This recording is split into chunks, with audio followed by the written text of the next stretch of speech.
these terms on my mind, like, is it a process? Is it an outcome? And what are its functions to a certain individual or to the whole society? For some, education is just a means for livelihood. For some, it is just a means to equip for a career or for a profession. For some, they are left with no option but to think of entering a certain course in an educational institution only for the sake of earning a decent living and lead a high-profile life.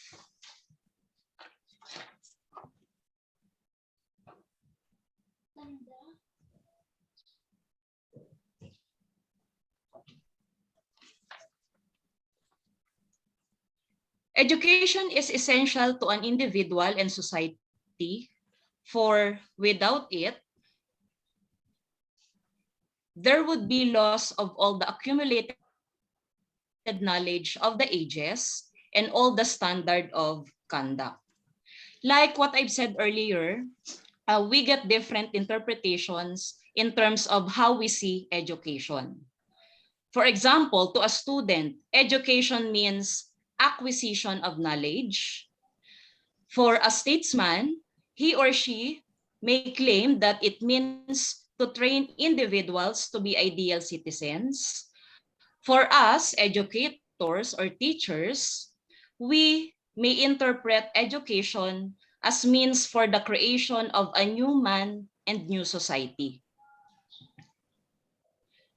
Society, therefore, must consciously devise its instructional programs to fulfill personal and social needs rather than leaving the learning to change. So from that, we all know that education provides autonomy. Education provides a conscious teaching program that helps to inculcate values, norms, and social skills that will enable the individual to develop his personality and sustain the social system. So education has been described as a continuous process of learning. We all know that it doesn't end from being a graduate or from being graduated from a school or university itself. It's infinite learning. The term education has different meanings. So each person interprets the word in terms of his experience. We value education most likely depending on our experiences, his needs, and purposes. The parents, the teachers, administrators, religious leaders, politicians, and artists interpret the term education in their own ways. The meaning of education differs from place to place and has passed through many ages and stages of evolution. At every stage, it has had a different meaning according to existing social conditions. What are the objectives of our expository paper? So this expository paper aims to first describe education as a process and an outcome. Second, determine and elaborate the function of education to an individual and society. And third, explain the impact of education as a process and an outcome to an individual and society. How about the definition of terms? So what are the different terms or words that we will encounter on this study? The first one is education.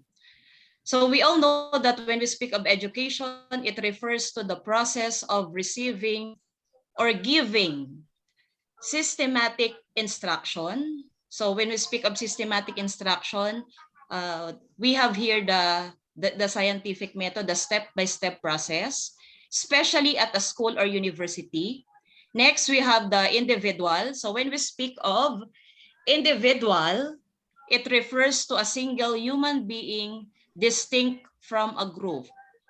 Then we also have outcome. When we speak of outcome, it refers to the result or action of a situation. Then the next one is process. It refers to a series of actions or steps taken to achieve a particular end, a natural appendage, or outgrowth on or in an organism.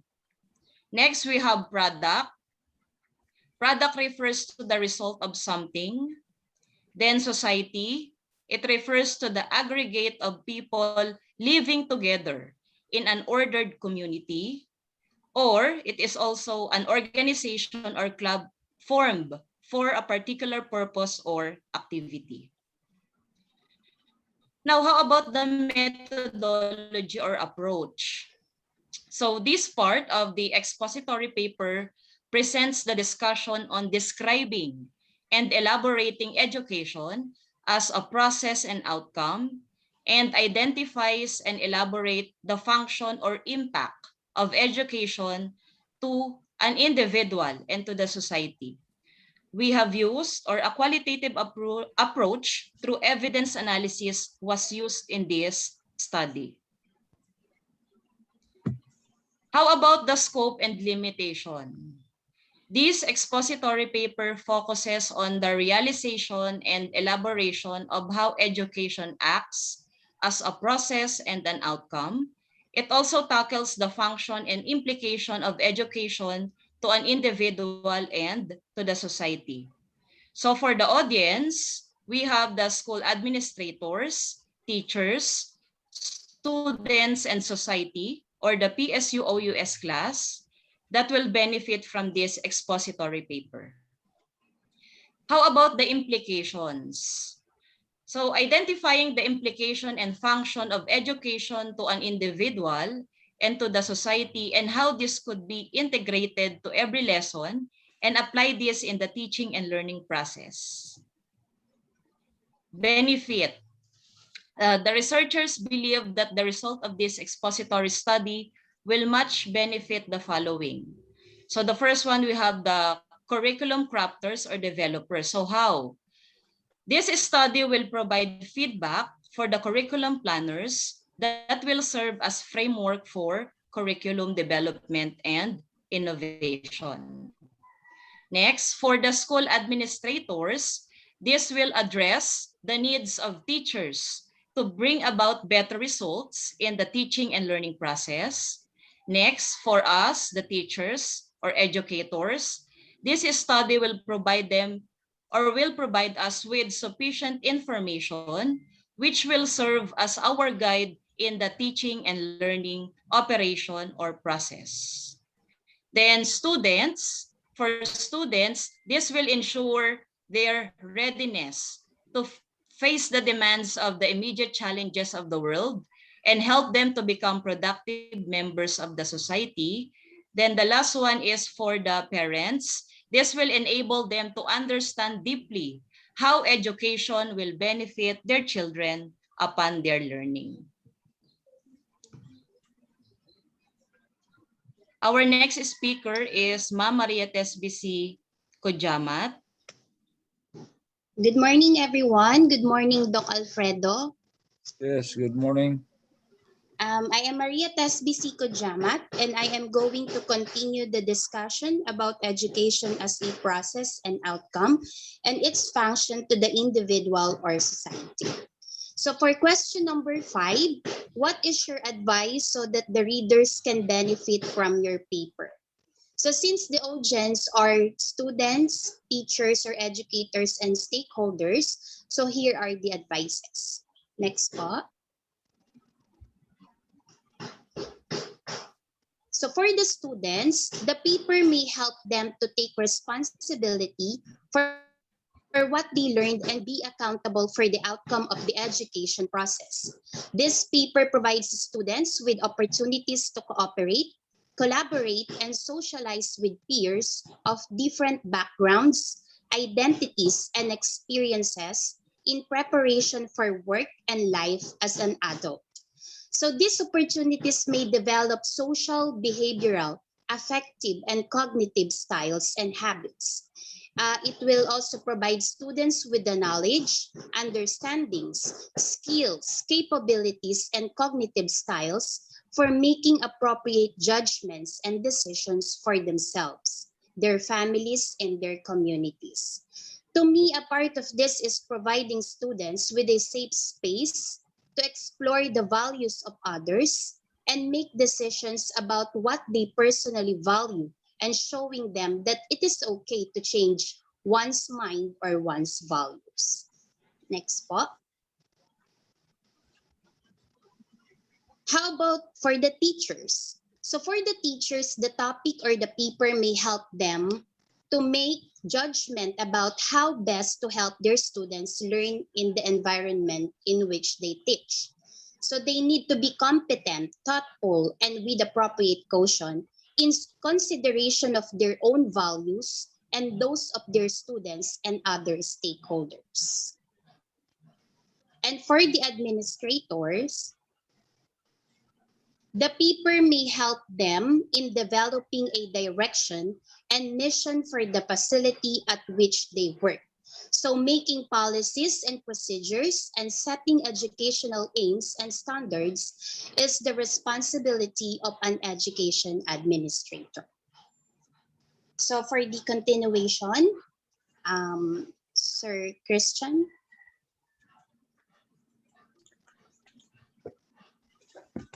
Good morning, Doc Afa. Good morning, classmates. Yes. So I am Christian Reyes, and I'm going to present the main ideas in the details of each major ideas in our expository paper, entitled Education as a Process and Outcomes and its Function to the Individual or Society. So the main purpose of education is to educate individuals with the society, to prepare and qualify them for work and economy, as well as to integrate people into society and teach them the values and morals of society. So here are the list of main ideas of our paper. So the first one is education as a process. Second, education as an outcome or product. So we use the word product since yung ibang book ang ginagamit nila is product. Then the function of education to every individual. And lastly, the function of education to the society. Next, ma'am. Next slide, please. Okay, so let us tackle first about education as a process and as a product. So here is the diagram, a Venn diagram to be specific, so that we can easily understand the difference between a process and a product in education.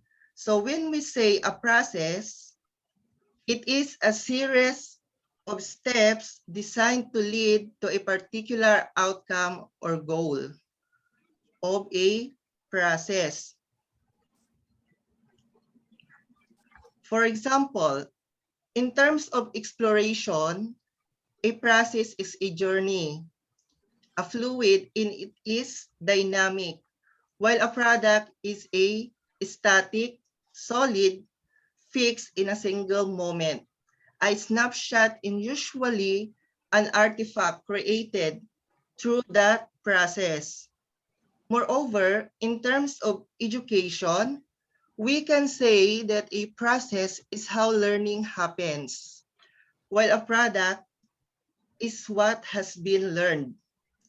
We can relate education as a process into pedagogy, teaching and learning styles, philosophies, classroom management, and others. While education as a product can be the test results, oral presentations, visual displays, physical or digital models, essays, and others. In addition, if we're going to relate education into an iceberg, a process is the entire iceberg, while a product is only a tip. It is the smallest part that is visible above the waterline, because what we see is just a product and not the process that supports it and make it visible. Next slide, please, Madam.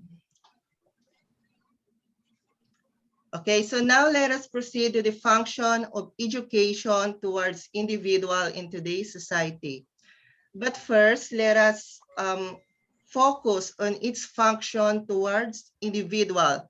So as you can see in figure 2, there are 6 functions of education towards individuals. So first, we have development of inborn potentialities. So what do we mean by this? Education helps us to develop the inborn potentialities of a child or children, providing a scope to develop. Therefore, primary teachers as well as kindergarten teachers plays a very crucial role in discovering and enhancing the inborn potentials of each individual or these younger generations. So the second one is modifying behavior.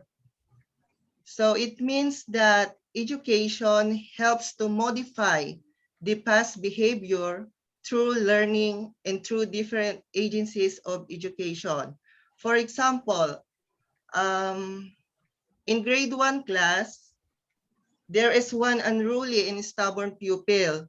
So dito na po papasok yung tinatawag nating modifying behavior. So as a function of education, because the teacher will not just sit back and watch over the child to continue his or her wrong deeds, but to help the child in changing, or let's just say transforming his unpleasant behavior to a good one. Next. So yun nga po, tinutulungan niya yung bata na i-change yung bad behavior niya para maging mabuti siya. But how? How can we do it? So through positive reinforcement. Kasi di ba mayroon na po tayong ano ngayon, tawag nito, child protection policy. So through positive reinforcement, according to B.F. Skinner, when a favorable outcome occurs after an action, that particular response or behavior will be strengthened, leading to the repetition of desired behavior. So dapat ang gamitin po natin is more on positive reinforcement rather than a punishment. Okay, so the third one is all-around development. Education aims to develop of child, physical, mental, social, emotional, as well as spiritual.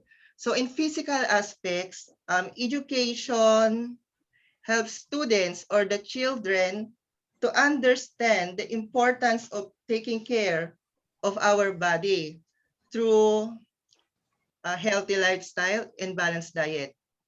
In mental aspect, education helps children to acquire more knowledge and wisdom, which is relevant to their learning.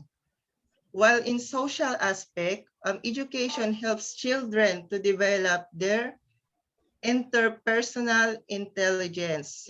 So yung interpersonal intelligence was proposed by Howard Gardner sa kanyang multiple intelligence through socialization and interaction with others. In emotional aspect, education helps children to develop their emotional intelligence, which is their ability to understand, use, and manage their emotions in a positive way. And lastly, spiritual aspect. So when we feed our body with healthy foods, we bolster our brain with knowledge and wisdom. And when we nourish our heart with love and positive emotions and behaviors, of course, we also need to feed our soul with words of God. That is why spiritual is also a part of development, all-round development of every individual. Next is preparing for the future. Okay, so after completion of education, the child can earn its livelihood getting proper education, which has productivity. This education should be imparted according to the own interest of a child. Of course, after we graduate, a bright future is patiently waiting for us because our diploma already serves as our passport in reaching our dreams. However, it depends on us on how we are going to use and apply what we have learned in order to be a successful person someday. Okay? And then developing personality. So the whole personality of a child is developed physically, intellectually, morally, socially, aesthetically, and spiritually. Several studies have found basic education in schools to be the primary tool for building one's character and have shown how character building happens to the real goal of education in every individual life. And then next, the last one, helping for adjustability. So man differs from beast. Man has a reasoning and thinking power. Man tries his best to adjust with his own environment through education. So through education, we learn how to adjust ourselves, identifying what is right and wrong, in choosing decisions or right decisions and proper judgment. So now let us proceed to next slide, ma'am. Thank you po. So now let us proceed to the functions of education towards society. So there are 4 functions of education in that society. So the first one is social change and control. So society is never station. It is a progressive and dynamic. The child lives in society. It is the social environment where the personality of the child can be developed. The old traditions, costumes are preserved and transmitted with these situations, which are ever changing. So nagbabago po siya. We should not think or believe in the blind beliefs, which are hindrance towards our development. So education helps us to walk with the development of science and technology. So the best example of social change, I guess, is what we are facing right now. Due to COVID-19 pandemic, from face-to-face instruction to distance learning, modular and blended learning, we are able to adapt the social changes in our community or country, should I say. Because change is the only thing, sabi nga nila, change is the only thing we cannot change because it is inevitable. So the next one is reconstruction of experiences. So education is lifelong process.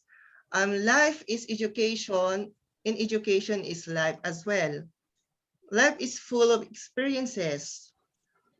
One cannot live with his past experiences, which is unable to adjust in this society. So education helps the individual to reconstruct the experience and adjust with the environment. So there are two ways on how to acquire this experience so that we experience. So we have direct and then indirect experience. So when we say direct experience, it is an experience that we already encounter. So yun yung mga nararanasan natin. So direct experience. When we say, for example, ng direct experience, if a child touch hot iron and gets hurt, of course, he will learn by this experience and will never repeat such behavior again. Similarly, anything which produce positive will be repeated. Okay. On the other hand, when we say indirect experience, these are the experience that we learn by the experience of others. So paano yon? Through reading a book, a journal, or magazine, having an interview, or watching television. So natututo din po tayo doon sa experience nila, pero ang tawag doon is indirect experience. Okay, so next one. Development of social and moral value. So society is always in tension with narrowism. So narrowism is, there is no social or moral value. So now the man is like an animal. Di ba mayroong animality. So when we say animality can be changed with moral education. So education teaches the moral value and social value. For example, like cooperation, tolerance, sympathy, affection, respect. Ano pa ba? Respect towards the elders, helping the poor and needy persons. Mga ganun po. For example, di ba tayong mga Filipino, so what are the social and moral values that we have na unti-unti nang nawawala sa atin? Di ba tulad ng pagsabi ng po at opo, di ba it is our social and moral values noon na hindi ko naman sinasabing nawala na, pero unti-unti nang nawawala kung napapansin po natin. Ano pa po? Like pagmamano sa matatanda, and then paghalik sa pisngi, parang ganun po, and then celebrating fiestas and others. So yun yung mga social and moral values natin na nawawala na kailangan nating ma-develop or ma-sustain through education.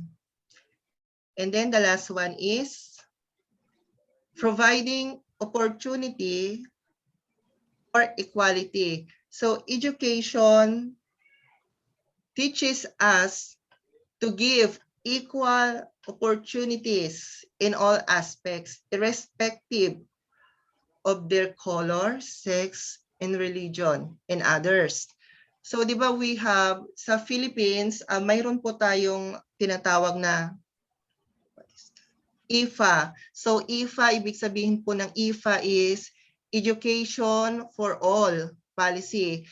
So that was DepEd Order number 36, series of 2002. It was stated that it is our right and privilege to access free and quality education. So that's all po. So iku-continue ni Ma'am Tesby yung next na part ng aming paper. Thank you po. Yes, thank you very much, Sir Christian. And for question number 8, what are your examples? Next po, ma'am.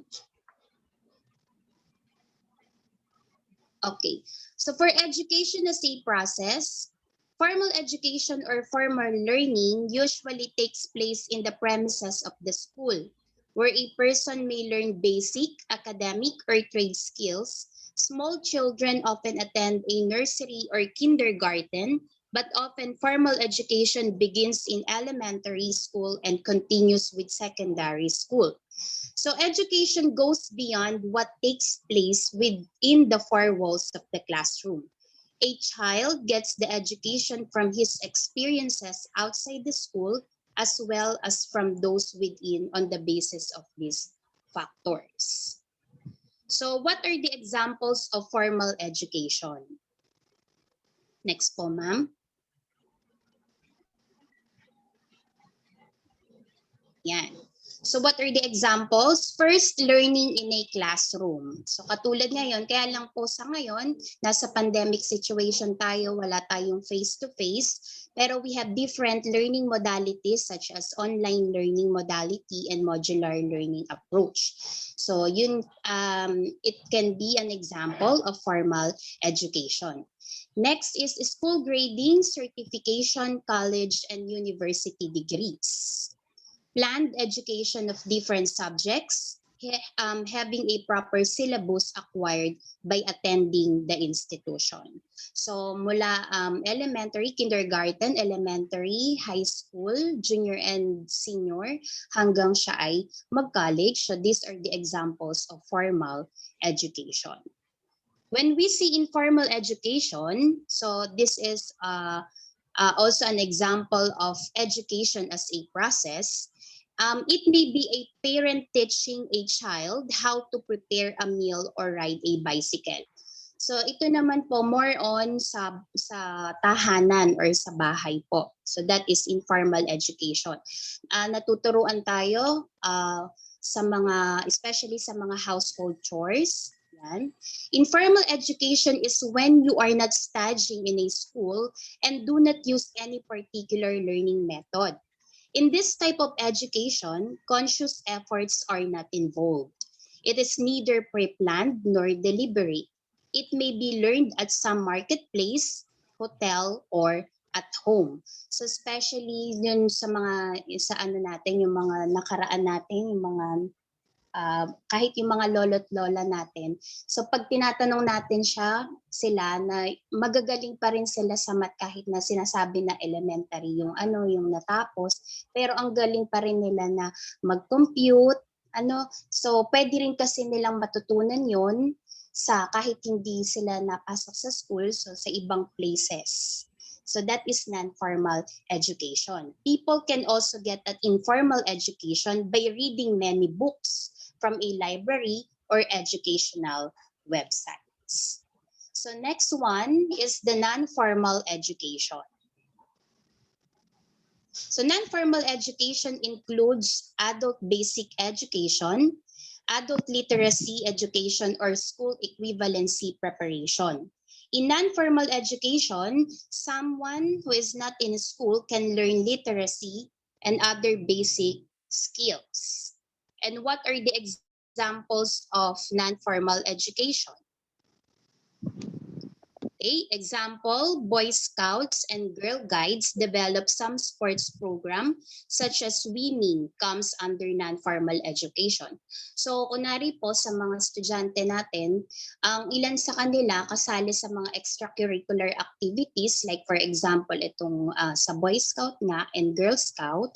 So doon natututo sila ng iba't ibang training like for example nung nag-camping po kami kasi kasama ko as Boy Scout Then doon tinuruan kami how to produce fire using magnifying glass. Yun yung mga ganong learning. So that is non-formal education. Then fitness program. For example, pumasok kayo sa isang fitness program.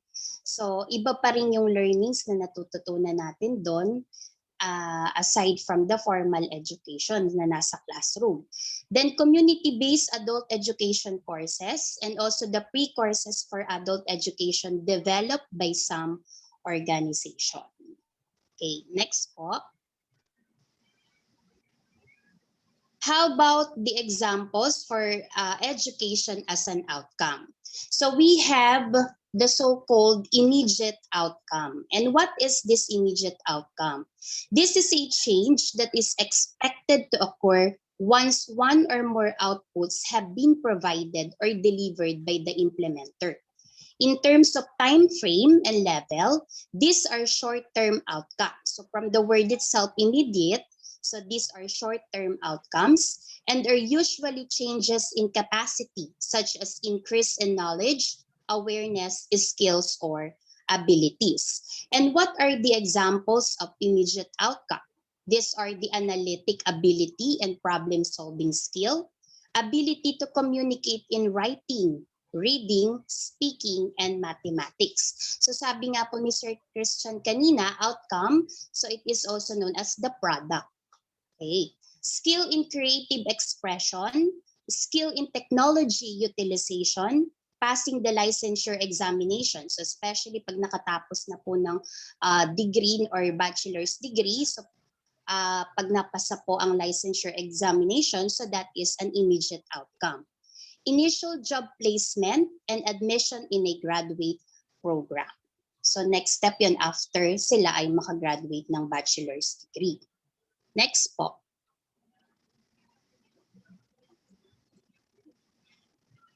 Yan.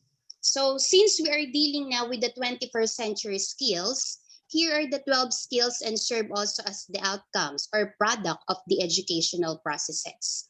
So critical thinking, we have critical thinking, creativity, collaboration, communication, information literacy, media literacy, technology literacy, leadership, initiative, productivity, and social skills. So there's the example, okay, of education as a process and education as an outcome. Thank you po. Next po ay si Sir Cyrus. Good morning, Dr. Aquino. Good morning to my morning. classmates. So our team arrived at the following conclusions. The first one is education has been described as a process as an outcome. The acquisition of knowledge suggested series of learning processes directly related to pedagogical approaches, teaching strategies, methodologies, philosophies, classroom management, and etc. The educational outcome, on the other hand, was a product after the learning took place, such as an examination results, performance output, and etc.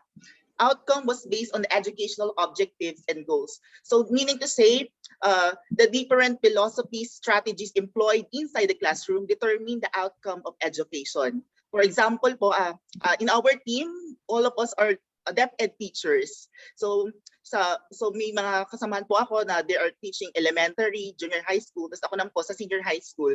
So in my experience as a senior high school teacher for 4 years, so masasabi ko po na I became successful po with the outcome that I had because my students, yung iba pong hindi nakapag-enroll ng college because of constraints, some of them were employed already. Nakapagtrabaho na po agad sila right after graduating senior high school. Some of them are venturing into business because we have discussed that we have taught them on how to have their own businesses, and some of them were able to enroll in mid-level skills or in the TESDA, na kung saan po they were able to obtain certifications, na kung saan it is the product of our diligent teaching to them. Ano po, yung mga pinagdaanan po nila sa classroom, they were able to apply that right after graduation. Next, ma'am, please. Next is both individual and society gain benefits from education. In an individual, It functioned as an instrument in the development of inborn potentialities, modify behavior through learning and through different agencies of education. It aims at all-round development of child physical, mental, social, emotional, and spiritual preparation for the future that was imported according to their own interest of the child, a way of developing personality and a man's way to adjust with his own environment through education. Toward society, education served as a social change and control reconstructed experiences, developed social and moral value, and provided equal opportunities in all aspects, irrespective of color, sex, and religion. So this is more on inclusive education. We cater all of the learners that we have kasi nga our ultimate goal is to develop their potentialities. Na kung saan po kahit po kung anong klaseng estado meron po ang mag-aaral, talaga dapat po ang paaralan, we have to cater them. And as a teacher, it is our responsibility to develop their potentials also. Next, please. Education greatly impacts the development of one's cognitive, psychomotor, and affective aptitudes. Competencies, skills, as well as attitude, values, and behavior were part of what we learned during the process. Certainly, success in life and being of great value to society were the outcomes of teaching learning process. It contributed to the formation of one's identity, personal development, and cultural and social upbringing. So these are the things that we have to develop among our learners to value cultural differences and also one's identity. Next, please. And for the recommendation, education should be seen as a process and an outcome. Teachers, as primary instrument in the delivery of learning, should continue to optimize the educative process based on educational goals and objectives. Provide opportunities for them to learn more on the various teaching approaches, pedagogical skills, and teaching practices. One should focus on what will be the outcome of the process. Give learners a safe and nurturing learning environment to explore the values of others and make decisions about what they personally value. Ayan. So, as we are talking about philosophy, yan, so we have to let our students choose. Ano po, hayaan po natin sila. We do not have to control them, but we have to guide them as facilitators of learning. Next, please. Conduct research on the changes in instructional practice and student learning. Reevaluate and reassess the current policies and practices so that effective learning delivery will be processed. Revisit the functions of education to an individual and to the society. In addition, we have to strengthen the whole educative process and focus on its impact through collaboration and cooperation, and establish policies and guidelines reflecting on the learning processes and learning outcomes. So, as teachers, it is with us na dinedevelop po tayo to conduct researches sa mga instructional practice because we are on the grassroots na kung saan tayo po ang nag-i-implement na kung ano man ang binibigay sa atin. So it is our duty to evaluate and reassess those policies. At para malaman natin kung ano po ang effective para sa mga bata at nagkaroon tayo ng magandang outcome sa ating pagtuturo or in the classroom. So that would be all po. Thank you. Thank you, sir. So let me end our talk with this quote from Nelson Mandela. Education is the most powerful weapon we can use to change the world. So I agree with this, and I believe that education allows us, people, to make our own decisions that we could use productively. And I also agree with this, and that because I believe that if we are educated, we are powerful because we can handle everything. We know how to distinguish right from wrong, good or bad, and we are not easily brainwashed by societal or environmental factors.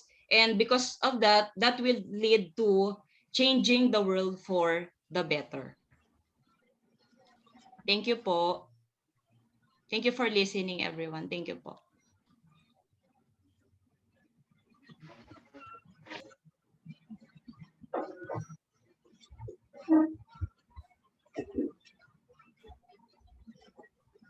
Thank you so much.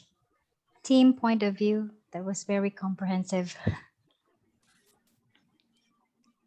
Do you have any questions regarding our their topic, education as a process?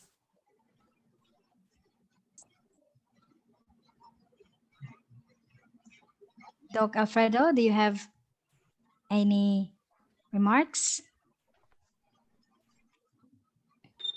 I have something to say, but first I would like to congratulate the presenters. Okay, they presented an expository paper which is well researched. Okay, and they have been articulate in their presentation. Although there's something missing, our subject is about perspectives. Perspectives is about views of education. So educational perspectives based on philosophical views or philosophical views. Next time, maybe we will go to psychological, and then we'll go to sociological, and then ideological. So we have at least 2 to 3 lessons more. Okay. But I would like to remind you that while listening, as I have said before, and if you read my messages, while listening, you should write some questions which you would like to pose during the question and answer portion.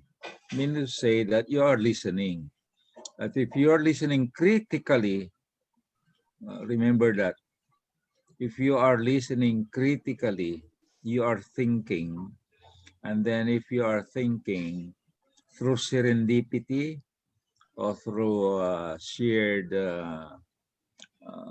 knowledge, you will always have some questions for clarification and maybe for sharing. It's not that you want to inquire. In the question and answer portion, we will also have what we call sharing. So maybe by serendipity, meaning say your background knowledge, prior learnings, prior experiences, prior readings are touched by or influenced by the speakers, by the presenters, and that we want to share. She want to share these ideas. So be ready for that. If you are really listening, okay? Because if you are listening, there is already acquisition of knowledge, and there is already expansion of knowledge. Okay, and you see there is recreation, recreation, and if there is recreation, it is recreation for the better. It is for the better. It is not recreation for the worse. Okay, so as long as they are giving their ideas in the presentation, okay, there is liberty also for asking questions. So just raise your hand, or you just say, I want to ask question, or you want the chat room, the chat where you can send your message or question, so that they will also answer the question, or you will share with them what you have. That is what I want. Yes, Okay. Budok. Actually, Miss Mary Jane Vidal has a question. Yes, very good. She's raising. And then next will be Miss Mr. Kathy. Ma'am Mary Jane. Yes, thank you, Ma'am Mitch. Good morning, Doc. Mm. Okay, I just want to share about informal education. This is just an additional information because here in the Philippines, we have what we call the alternative learning system, or the ALS. I hope everybody's aware of this. And it takes place outside the classroom. Usually we have our learning centers wherein sessions are being conducted by the ALS mobile teachers. So after giving some modules, these learners can be able to, or are able to take the the accreditation and equivalency test. And if they were able to pass the test, they will be given certificates equivalent to the diploma. For example, they took elementary exam, so they will be given certificates for elementary, and then they are now able to enroll in their in secondary education. So actually, there are different categories in the ALS. We have the basic literacy. Another is the lower elementary. We have also the higher elementary. Then we have the junior high school and the senior high school. Actually, we have some personalities who are already graduates of ALS, and one of these is the famous Manny Pacquiao, Sir Manny Pacquiao. He is a graduate of ALS. So he is now the ALS ambassador here in the Philippines. So that's what I just want to share, ma'am. Thank you. Thank you, Ma'am Mary May I Jane. interrupt, Ma'am Michelle? Yes. I think Yes, Doc. we are going out of the main focus of our discussions. Please always have some kind of implications or connections with educational perspectives. We must have to mention some perspectives that are the influencer or the implicators of such learning or such process, okay, so that we will not deviate from the subject on education perspectives. I think it's very easy to do that because your discussion included so many educational philosophies, educational perspectives, okay? And it's so wide. You were not able to mention what are these, okay? Most Doc. of you deal with what we call traditionalism, and which are more of perennialism, conservatism, so forth and so on. These are what we call the traditional educational perspectives. Okay, Ma'am Michelle, come on. Okay. In addition to that, Doc, I think they have pointed out, or maybe it's associated with what I was thinking lately about Reconstructionism, Yes. because I can really relate to the late Senator Defensor Miriam Santiago, because she said all about Reconstructionism. When I watched that video, when she had a debate, a presidency debate, she said that as for me, it's a Reconstructionism, because she said being a leader should have these three kinds of excellence. Excellence academically, professionally excellent, and being morally excellent. And she said about education as a way to shape the society, to educate, because she said she believed that those people who voted wrongly, maybe it's because their education is not correct. So I think for me it's an example of Reconstructionism. What do you think, Yes, Doc? yes. May I butt in again? That's a very good one, very good idea. when we talk about reconstructionism or reconstructionism. Okay, it is a part of modernism, and if we go to the extreme, we will go to postmodernism, and these are advanced lessons. I give you already lessons on modernism and postmodernism, and one of the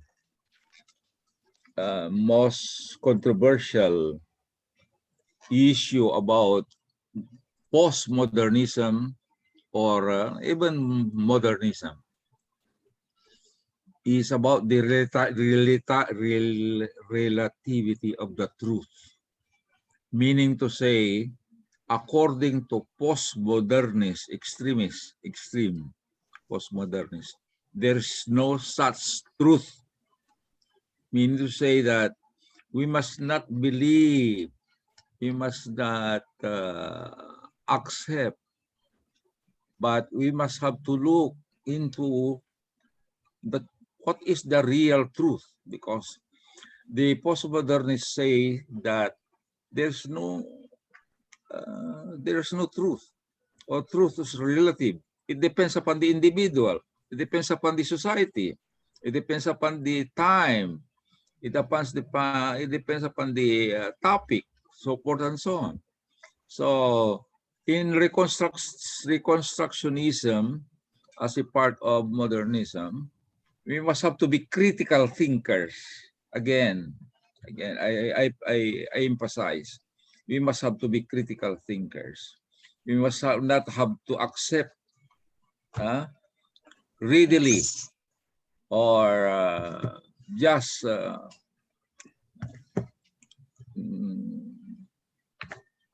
consider think anything that yeah. is So true. I have a vocabulary for that. That it means if you're readily accepting ideas or anything from others, you are credulous. Like that. That's the word. That's why he said, who is that senator who said there's we Mariam need to Santiago. reshape Yes. society, to reconsider the thinking of the society. We must have to change this. There must be a change in the society, especially in ideology. We have not gone to ideology. We must have to change our ideology. And one of the ideologies that we are using is about political ideology, which is expedient and which is self-serving. Okay. I think I have given you some hints about how to look into the current and future, or even the past. Okay, even the past. You can consider the past, okay, and then consider the current and consider the future. Okay, take it away, Michelle. Okay, so there's still more questions from Ma'am Lolita. Okay, so I just want to, because of everybody or the group would be talking about the process of education, the group would be talking about the holistic development of the learner through the different educational process. There is actually, it is always to be a saying that I use to my students. They said that not all educated persons are learned persons. Can I hear the point of view of the group members? So not all educated people are learned people.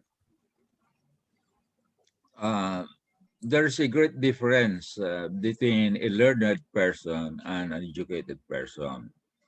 But let me hear from you, if somebody can discuss or give some views about education perspectives about what is a learned person and what is an educated person. Okay, is there anybody Can we ask from the group? from the group? Okay.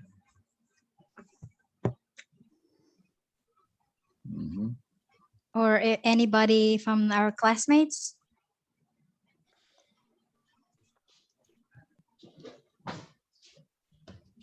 Hello po, ma'am. Hello po, mga sir. Good Oh, morning Hello. po ulit. Sis Katapang? Yes Sis? po. Okay. Yes po, Doc. Okay, go. When it comes to Ma'am Lolita's question po, I think po for me po, Doc, pag sinabi po natin siya ay learned man, he or she could be educated or not educated. Mhm. Kumbaga po ay yung mga learnings niya po ay kaya po siya kino-consider as a learned man. Yung mga learnings niya po pwedeng hindi niya nakuha from from a formal schooling. Do you have some basis or are you guessing? No sir, that's my point of view po Opinion. from that. So when we speak of a learned man, we can consider a man as a learned man even if he or she wasn't able to. It's a very interesting question. It's a very interesting. And it needs some kind of discussion. Okay. Yes po. Even if he or she wasn't able to graduate from a formal school, still he or she could be considered a learned man as long as he or she continues to learn from other sources po. Pwedeng siya po ay mahilig magbasa or other skills po na natutunan niya from other people, he or she could be considered a learned man po. So when we speak of an educated man, so ang perspective ko po dito ay wait po. Pag sinabi po nating learned man, siya po yung pwedeng hindi po nakapagtapos ng pag-aaral but still very knowledgeable of all things kasi magaling po siyang makipag-socialize. So from that, marami siyang natututunan. At the same time, yung values niya po and yung moral values niya po ay instilled sa kanya. So he is considered a learned man. Then pag sinabi pong educated, so most probably ang isa pong factor doon ay siya ay nakapagtapos ng pag-aaral. Natapos niya po yung kanyang formal education. Then at the same time, siya po ay instilled po sa kanya yung moral values. Ayun po, sir. Ayun po, Doc, ang aking idea about the difference between a learned man and an educated man. Okay po. Thank you po. Anyway, that's your opinion. Yes po. Yes. Doc, Charlotte po. Oh, Charlotte. Yes po. I don't know if my opinion is correct, pero I'm entitled naman, di ba, Doc? Yes, actually, nabasa ko to way back. Siguro merong na-mention dun sa Facebook mo po kasi I'm your FC po. Follower niyo ako sa Facebook. I already placed that in my Facebook. Yes. Nabasa ko siya pero hindi lahat po kasi if you are reading my Facebook. Yes, Doc. Ang nakuha ko lang po doon sa post mo po sa Facebook is a learned man may or may not be educated. Or in a similarity po, an educated man may or may not be learned. Yun lang, Doc, ang nakuha ko dong quote na explanation mo po. Hindi naman po ibig sabihin na there's some deviation on how you read my Facebook. Yes, Doc.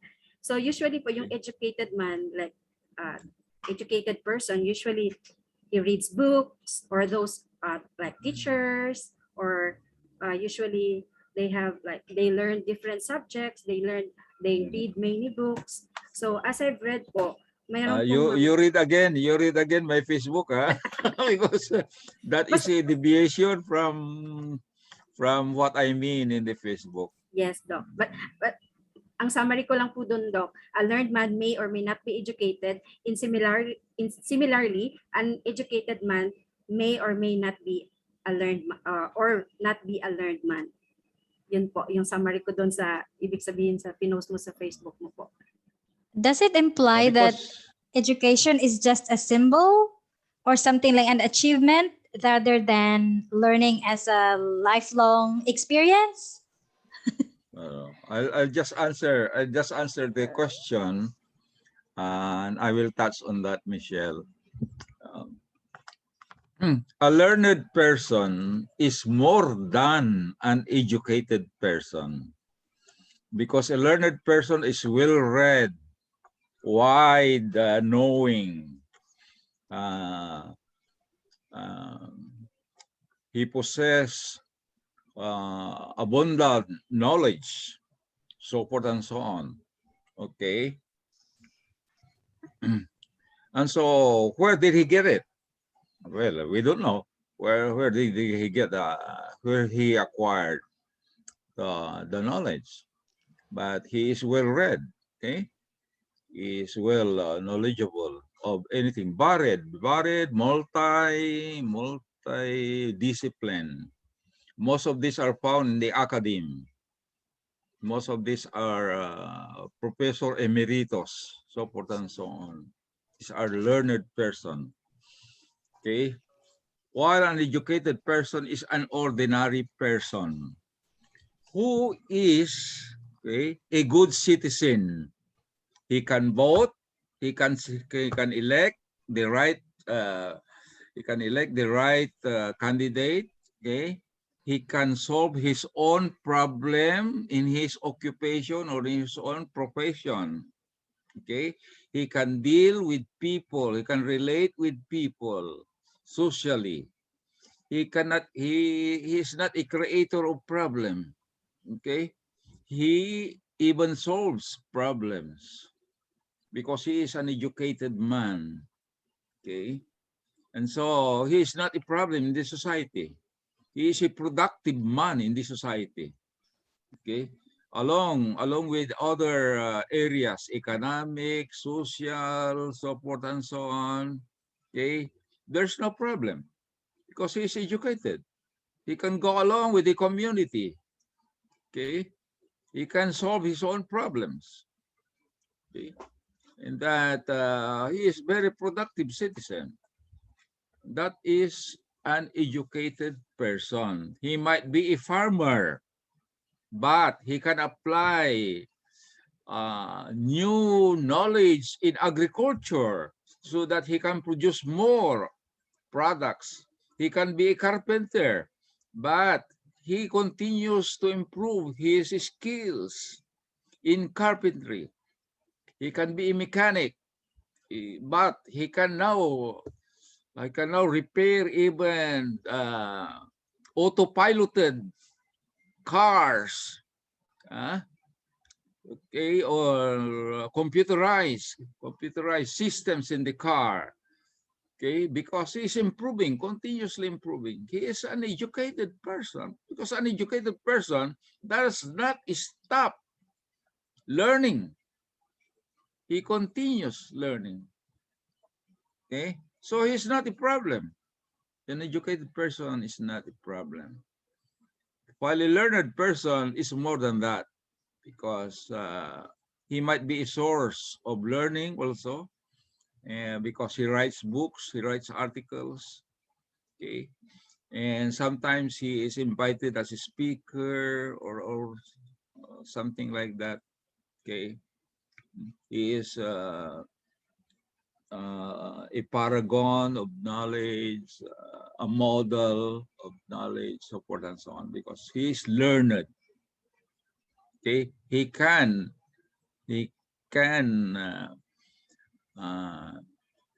test juries.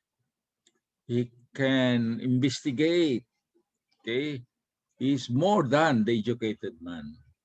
I think that will summarize my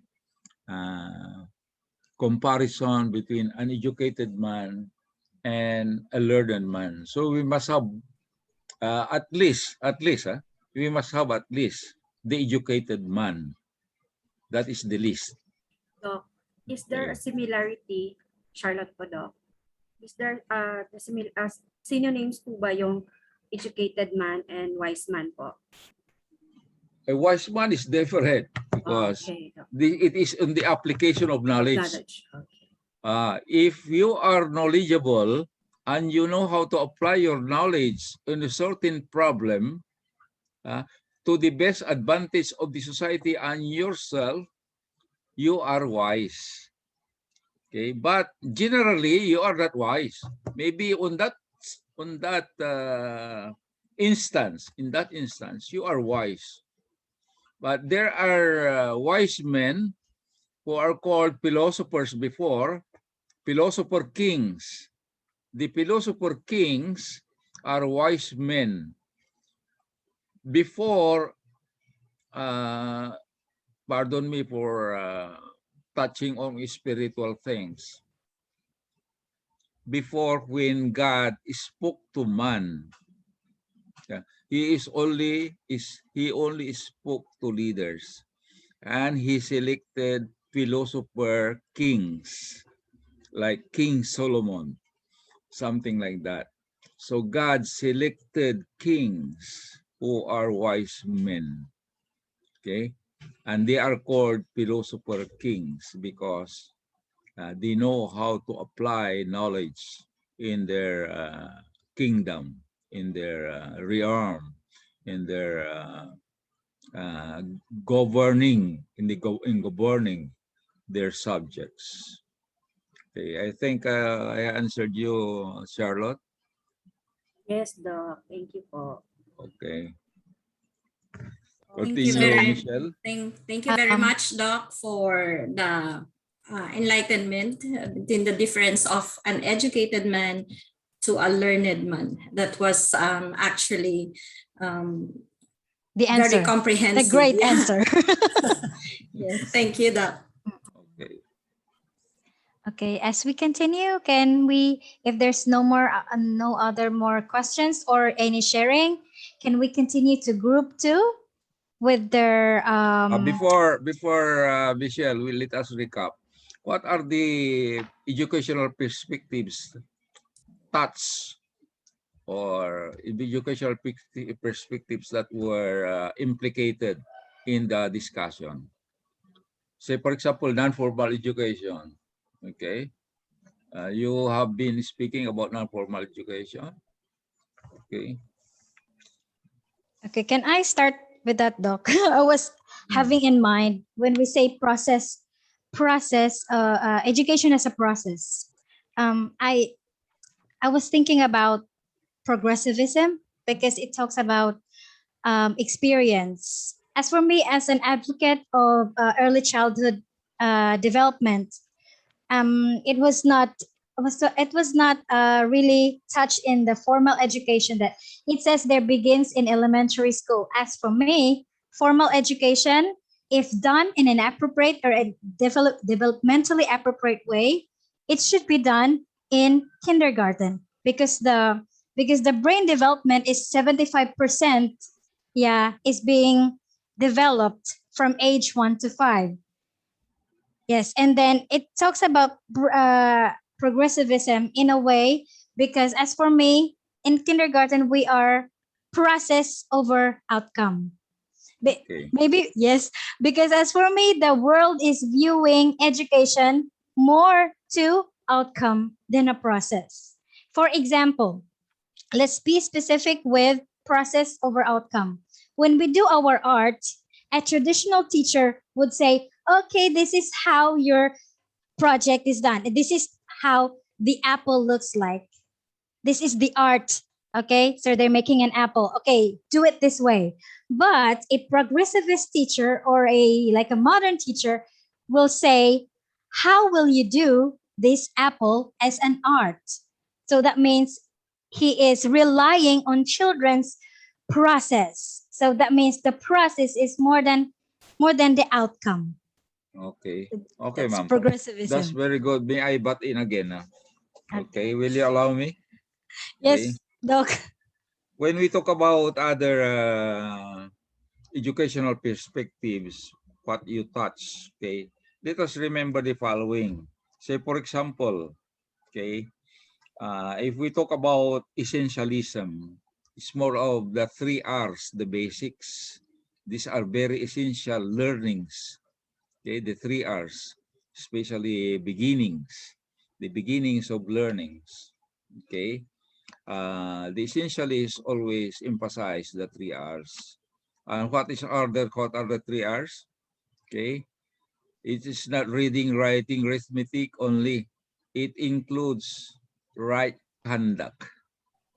Right conduct. Okay, so the 3 R's is not really 3 R's. It includes another R, which is the right conduct. Okay. And then when we talk about perennialism, we talk about traditionalism, the old ways, the familiar ways. We don't want to change because it is familiar to us. Huh? There are teachers who don't want to change, or even parents or teachers. They don't want to change anymore because it's very familiar to them. This is the one which I have been using since I was in 1999 or something like that, 2000. It's perennialism. The customs, habits, so forth and so on, the beliefs are still ingrained, meaning say they are still embedded in the minds of some educators. Okay, and so they insist on perennialism, and perennialism is also very good because when we talk about celebrations and rituals. Okay, that's one issue in your. I think I give you an issue about that. Rituals and celebrations, are this necessary? I also place that also in my Facebook about graduation, commencement exercises, so forth and so on. Are this needed? Oh, or do these rituals and celebrations do more good than harm? Okay, what's the use? This is perennialism. It's still perennialism. And when we go to what you said, Michelle, it's more learning by doing. Okay, learning by doing. And the others, there are many others which I can include in your discussion. Your discussion is why you even touch social interactionism, symbolic interactionism, and one of this is language. How do we transmit knowledge? Okay, how do we acquire knowledge through language? Because if there's no language, we cannot communicate. How do we communicate ideas when we don't have knowledge? And knowledge is symbols. Okay, there's so many things that maybe we will discuss later on. And the modernists, the postmodernists wants emancipation, especially in America. Ron, especially in America, Yes, Doc. racism, sexism, Yeah. feminism. Okay, Yeah. So, everybody wants in America to be different. yeah. Actually, okay. So, They want to enjoy their freedom, their four freedoms, and they want individualism, and they want emancipation. We want to change. There will be change. But how can we change the society if you want to be individual? And America has been so materialistic also. Okay. True. Materialism. Yes. And correct. again, if you go to professionalism, materialism is an antithesis of professionalism. Materialism is only second to the practice of your true professional ethics and values. Okay, Michelle, go. So materialism, can it be also in opposed to minimalism? Yes, natural law. You go to natural law. Okay. Natural law. Thank you And you so go back much, Doc. to Darwinism, survival of the fittest. And that Yes, is true. still practiced and instilled among learners to compete with their classmates, to compete with other schools. And that is a form of Darwinism because it is survival of the fittest. We cannot True. survive this world unless we are competitive. Okay? So we must have to be competitive. And one of the way by which can be competitive is through acquisition of knowledge. I do not say education, acquisition of knowledge. Okay? Yes. Okay. Thank you so So, much, Doc. Sir, hello Sir, po. Good morning. yes. yes. Question? In addition po doon sa sinabi ni Ma'am Michelle na process over product, I believe na sa DepEd po dito sa Pilipinas, we practice process over product. So just like what I said earlier, an example of product is examination, while the example of process is performance. So as you can see, as far as I observe, dito sa DepEd may ginagamit tayong e-class record where we can record the output, the performance of the pupils. Kung napapansin po natin, in examination, we only have 20%, while in performance, it depends doon sa subject na 40%, yung iba 50%, while written task is depende din po 30, 40. Pero ang ano doon is yung sa doon sa exam, it's just only 20%. So mas mataas po talaga yung performance task. So I concluded that in Philippines, we practice that process over product. Yun lang po. Okay. May I butt in again for that matter? Okay. We go back again to the function of the school and the function of the teacher. And one of the functions of the teachers, this is traditional function of the teachers and function of the schools is to certify, to recognize learning. Okay. And that is a function. And that will go, if you will go far, that will again be discrimination and competition. Okay. But it is debatable, it is argumentable whether to remove certification. If you remove certification or you remove recognition in schools, schools will be non-graded. They will not be non-graded. They will just go to school. There will be no grades, grade level, so forth and so on. How can we determine who will graduate or who will not? Because it is a part. Assessment is a part of the learning process. If you will not practice assessment, you cannot certify, you cannot recognize, you will not know where they are, what are the things that they need, what are the things that the teachers should do in order that the learners can learn. So that is debatable, Christian. Yes, truly, Okay? Doc.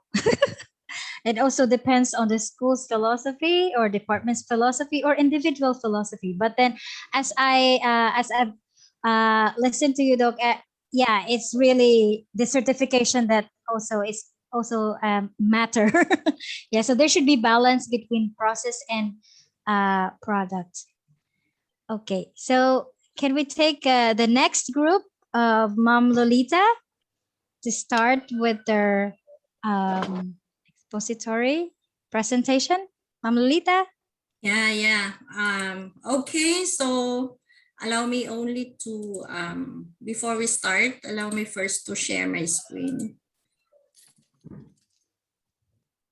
Okay, so we welcome everyone again.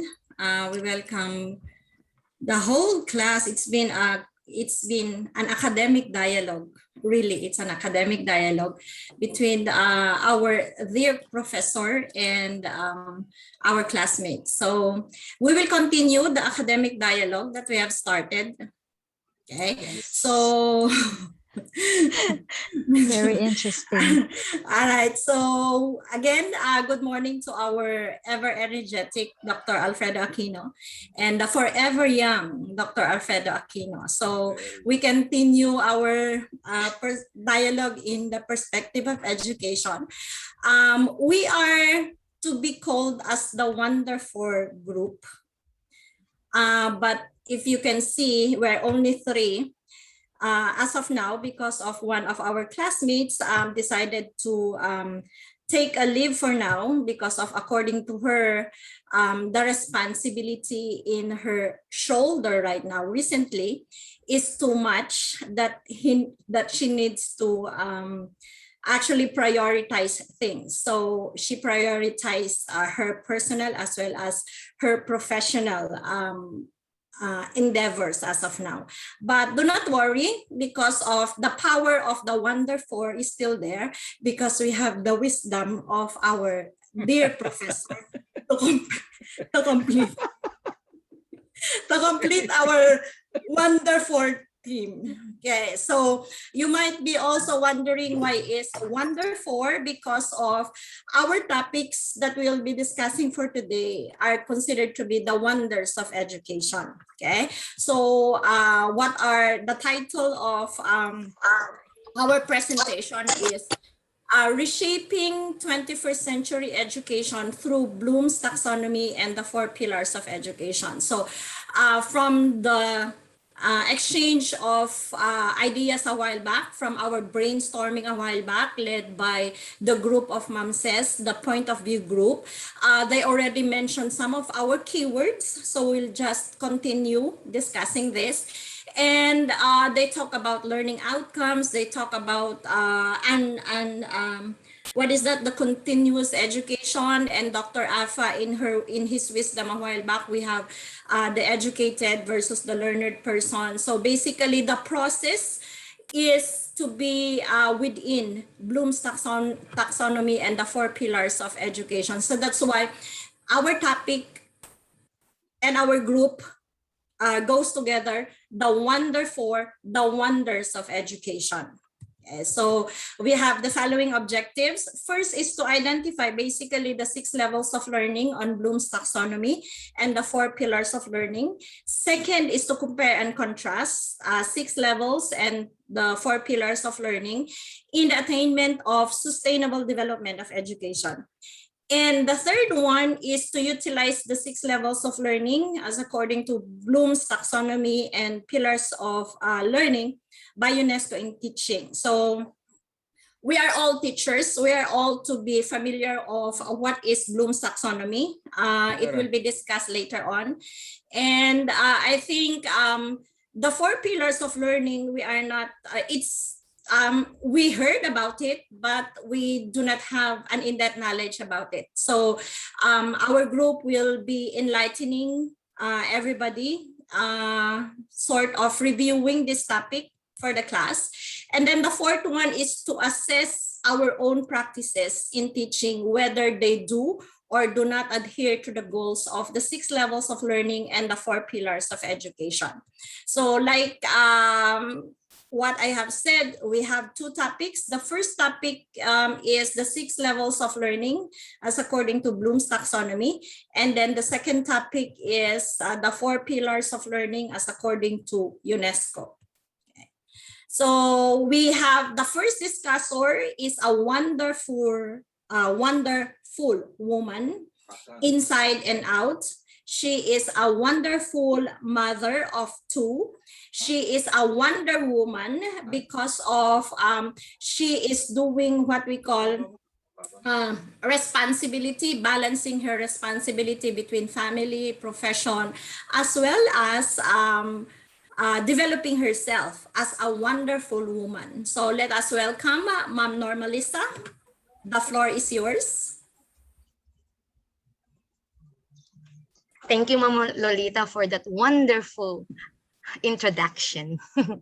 First of all, I want to say a pleasant morning to our dear professor, but he's not here, and to all my dear classmates. I want to share this quote by Henry Cole. And it goes like this. One of the beauties of teaching is that there is no limit to one's growth as a teacher, just as there is no knowing beforehand how much your students can learn. We as teachers are always seeking more useful and meaningful strategies to engage students in learning. There are many valuable and sound strategies and models to choose from, right? In fact, in the Philippines, my dear classmates in the Philippines and in Thailand, and also in the USA, Teacher Ron, there are opportunities for us to train in order to use various strategies or models of instruction. And I'm going to tell you one specific model that I find useful and I know that you are familiar with. This is, yes, this one. Benjamin Bloom and a group of psychologists, namely Walter Hill, Edward First, David Catwell, and Max Engelhardt, published a framework for categorizing educational goals called Taxonomy of Educational Objectives, or familiarly known as Bloom's taxonomy. The word taxonomy means classification. In Bloom's taxonomy, it is the classification of how people think and learn. It is a hierarchy of learning objectives. There are three learning domains. We have cognitive domain, affective domain, and psychomotor domain. The cognitive domain is all about knowledge and mental skills. It includes memorization of materials, attention, or processing of information. It can be also logic or reasoning. And if the cognitive domain focuses on the mind, then the affective domain is all about the heart. It's all about feelings, values, appreciation, and attitude. While psychomotor, it's all about physical movements, coordination, and the use of the motor skill areas. Cognitive domain was split into hierarchy of 6 thinking skills. We have the knowledge, comprehension, application, analysis, synthesis, and evaluation. While the affective, there are 5 major categories. We have receiving, responding, valuing, organizing, and characterizing. And the 7 major categories in psychomotor are perception, set, guided response, mechanism, complex overt response, adaptation, and the last is origination. According to Bloom's taxonomy, the lowest order of thinking is knowledge, remembering something, and the comprehension. It is from lower order thinking skills to higher order thinking skills.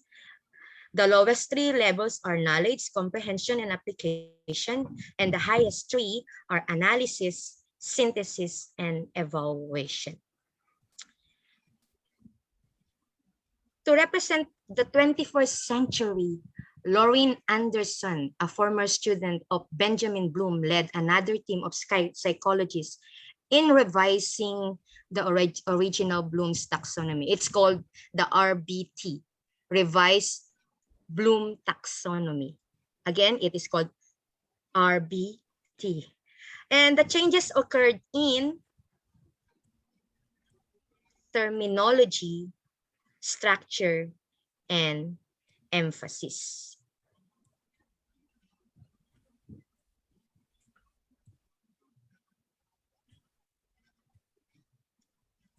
Okay. The original taxonomy, the nouns are used to describe the levels of thinking. While the revised Bloom's taxonomy, verbs are used to describe the levels of thinking. Nouns such as evaluation or synthesis are now replaced with verbs such as creating or evaluating respectively. The structure in original Bloom's taxonomy is one-dimensional.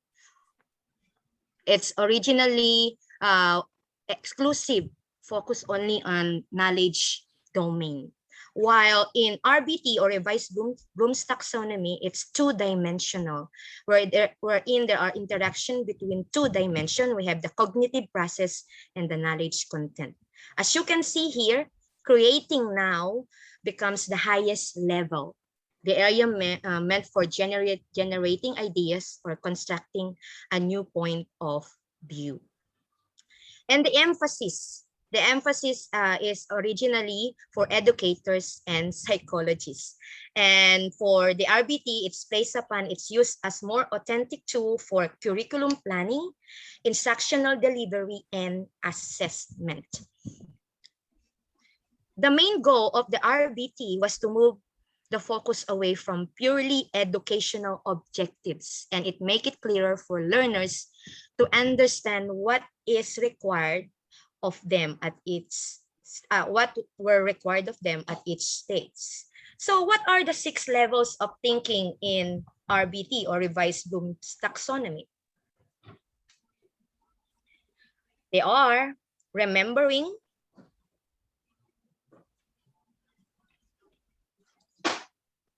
understanding, applying, analyzing, evaluating, and creating.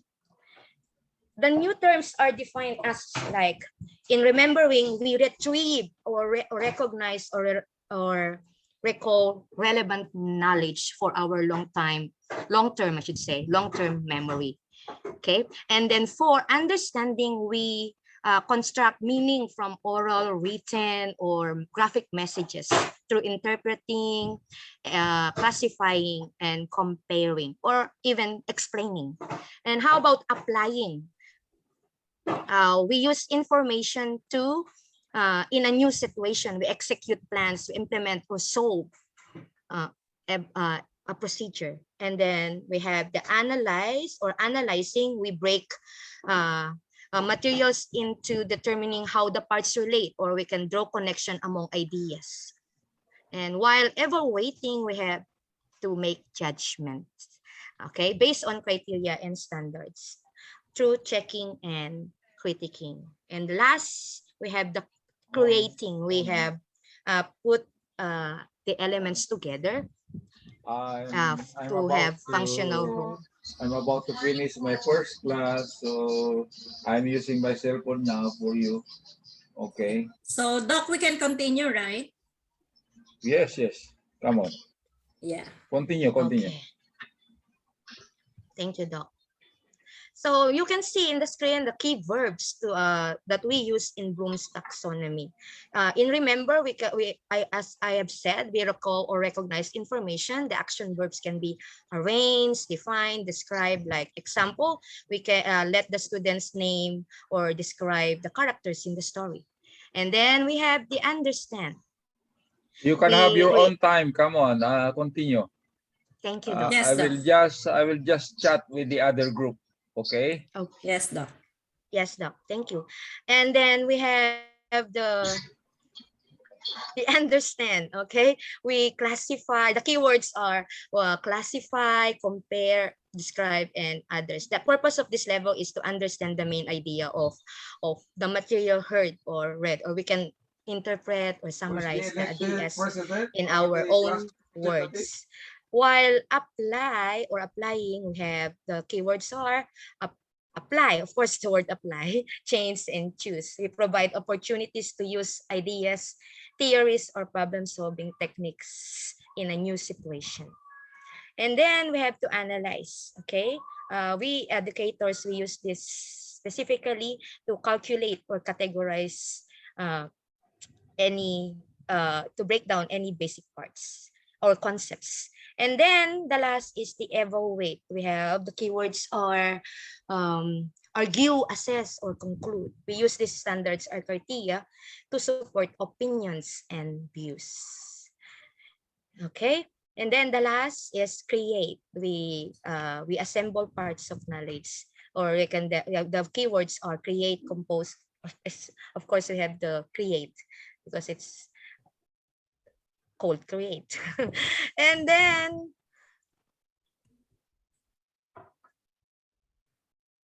I will give you an example, simple example actually. If you remember the story of Goldilocks and the Three Bears, okay? Yes. Of course, you use that for like storytelling, right? When we use the remember, we can, for example, the main idea for that is when you can we describe where the three bears live, and then understand. We summarize what Goldilocks story was about. That's for understanding.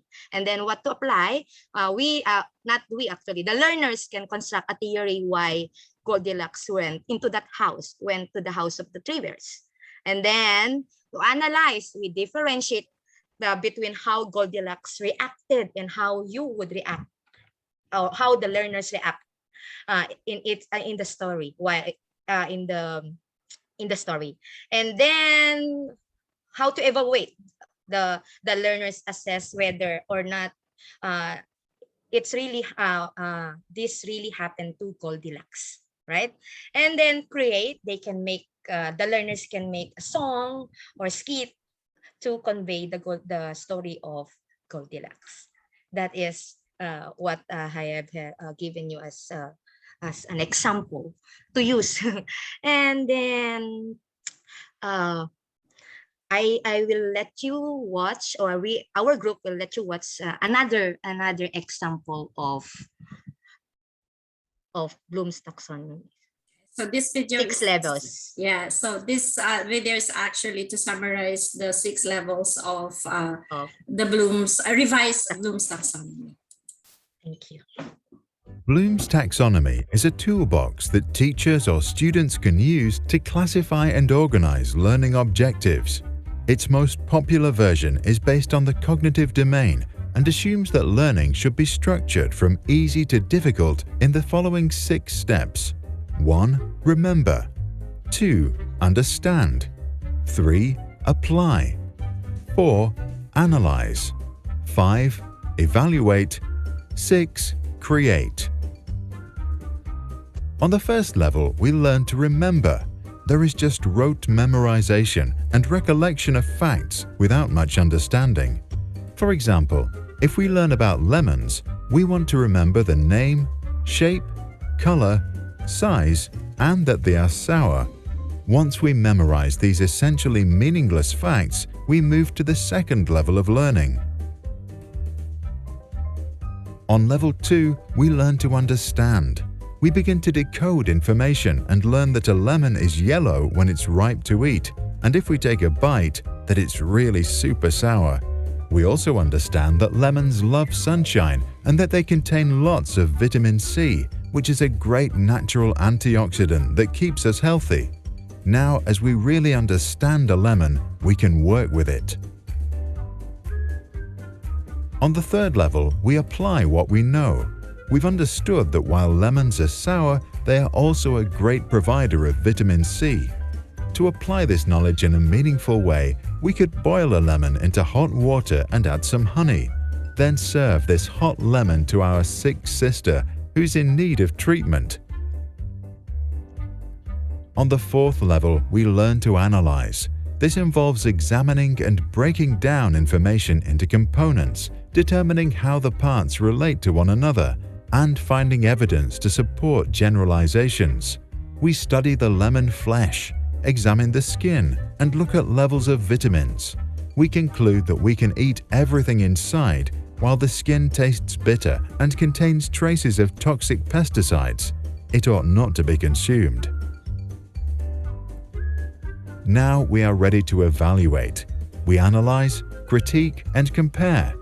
To evaluate our lemon as a good source of vitamins, we compare it to other sources, such as oranges and supplements. We look at the following properties: vitamin levels, affordability, taste, and packaging waste. If we evaluate our thoughts critically and without bias, we learn where the lemons score high and where others score higher.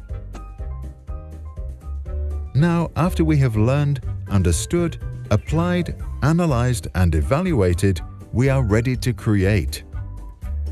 as we now really understand lemons, also in comparison to similar things, we can formulate a plan to create our own natural lemonade. It's now easy to come up with a cute shop design, a good name, and a good slogan, natural, healthy, yummy. Bloom's taxonomy was first created in 1946 by American psychologist Benjamin Bloom. The revised version from 2001, as just presented, serves as the backbone of many teaching philosophies, in particular those that aim towards teaching specific skills. Each level usually comes with a clear learning objective that can be tested. Critics of the taxonomy often question the existence of a sequential, hierarchical link between each level. What are your thoughts? Please share them in the comments below. Bloom's taxonomy is a toolbox that teachers or students can use to classify and organize learning Sorry. We'll go to the next. Okay. So that would be our Bloom's taxonomy. That is, as according to the video, it is to be one of the basic backbone of the educational process. Okay, so thank you, Normalisa, for refreshing our minds because of, since all of us are to be teachers, that's only a review. We use Bloom's taxonomy when we are to write our lesson plans. Sometimes the objectives that we write, sometimes it's just for the sake of the written part. Okay, but at the end, in the teaching learning process, we try to question ourselves. We need to question ourselves. Are we really achieving what is to be the inspected or what is supposed to be the learning outcomes of the objectives that we have written? Okay, so that would be all for the Bloom's taxonomy. We'll go to the second part. The second part, that is to be the 4 pillars of education by UNESCO, is to be discussed by another wonderful woman.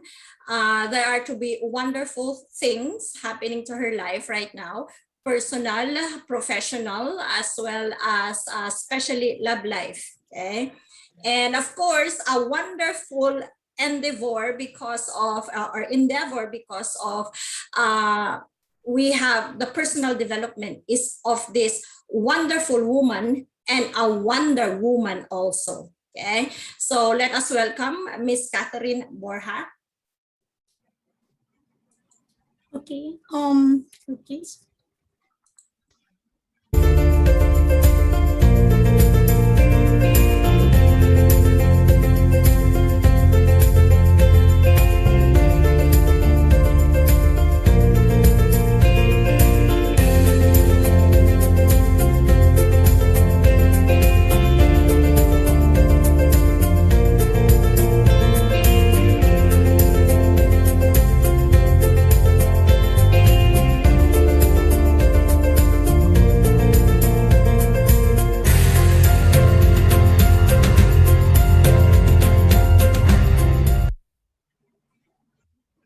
Okay, good morning, everybody.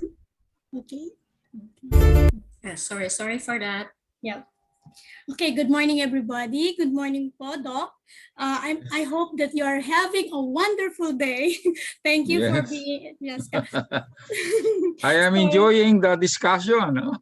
Yes, It's thank a you, very Doc. good discussion. Yes. Okay. Okay, so thank you, Ma'am Lolita, for this wonderful introduction together with my sister, Sis Normalisa, and everybody. I'm hoping that you are having a wonderful day as we are having our discussion for this topic. Okay, so before we go on with about the topic, I told Ma'am Lolita to please first watch the video that is presented already. Okay, so that you can have the view about what we are talking about. Okay, so this report is all about the learning the treasure within. This is the 4 pillar of education. Okay, so according to Mr. Dellers, okay, he mentioned that education is the heart and the is the heart of both personal and community development. Okay. He said also its mission is to enable each of us without expectation to develop our talents to the full and realize our creative potential, including responsibility for our own lives and achievement of personal aims. If you can see in the slide, I have here the different instilling education as a portion of learning. Concept thinking should be in the process of the development, potential, acquired knowledge, and function awareness of being a quotient of goal achievement. Okay. So UNESCO, as what Ma'am Lolit said, UNESCO parallelism of 4 pillars of education came in a place as an absolute theory conceptualized in the first century and yet substantial in current trend of education over the years. The concept of 4 pillars address the learning is the continuous, as there are greater intellectual discovery, rational to human radical existence, and this is relevant toward knowledge, culture, values, and its adaptation to the complex process of the world. Apparently, this can be only achieved if the opportunity of education is contemplated. Okay, so first let us have the general objective of this expository about the 4 pillars of education. First, we have to understand how the 4 pillars of education helps the process and nurture a person. Second, analyze ways how the process map, or as what you can see with my slide, the 4 pillars can be achieved. Next, we have determine the different skills and output covered by the 4 pillars of education. And lastly, we have to enumerate the examples on how the pillars of education is efficient.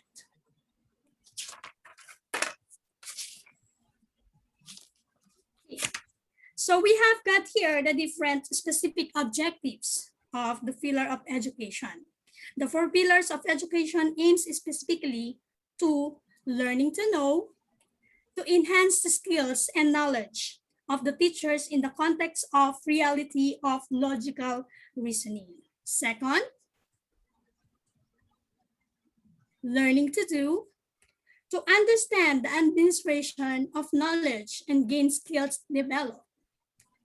Third, learning to live together, to imbue and apply the diversity of learning based on the context, culture, and language, and appreciate the dynamic relationship anent to differences. And the last one is to learning to be, to emphasize independence, creative, and innovation aligned with advancing potential and social commitment and personal values. Okay, so again, this expository report will cover the guidelines from educators and use other learning tools that will constantly develop mastery among classes. As such, essential review methods and suggested in order to make realization, thus experimental learning can be measured. The 4 pillars of education will address the issue and consider of human thinking development, referring to the skills, radical thinking, human thinking development.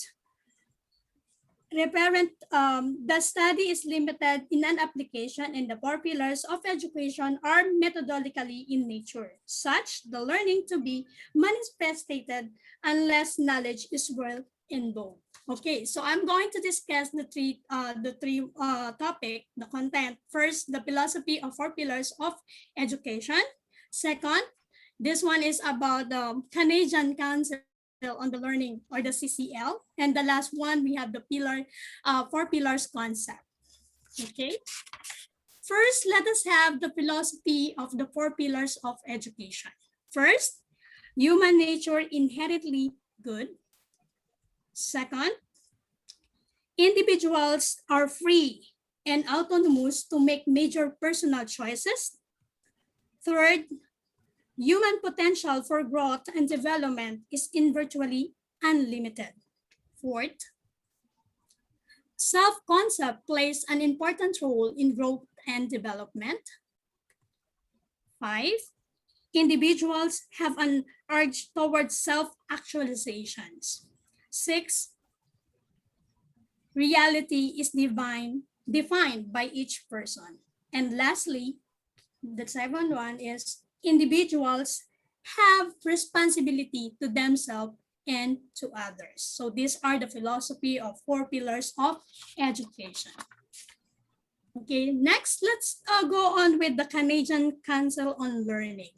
Okay, so for learning to know, because we have got the four one, we have the learning to know, learning to do, learning to live together, and learning to be. So I'm going to discuss first according to the CCL, or the Canadian Council on Learning. So we have got here the indicators. The first indicator, access to learning institution. For them to measure the average travel time of elementary or secondary school, okay, as well as the average travel time of university or college. Second, university attainment for the indicator. Proportionally of adults 25 to 64 years old who have completed a university program. So we have got here the PSE participation. This one measured the proportion of youth with the age of 20 to 24 who are participating in a post-secondary education. We have got here the high school dropout rate, wherein they measure the proportion of the youth who have not completed with the high school and not attending school. For the mean of this, to measure the mean problem solving score for the youths. This one is for about 15 years old. The last indicator is the youth literacy skills. 10:30. Okay. Measures the mean of reading scores of the youth with the 15 years old and mean of math scores for the youth of 15 years old as well. Next. Okay, so again, for the Canadian Council on Learning, learning to do, the indicators we have there, availability of the workplace training. They measure the proportion of the employees who offer a type of classroom and workplace training for their employees, as well as the proportion of adults with the 25 to 64 years old who participated in job-related training in the previous year. Another indicator is participating in job-related training, or the OJT.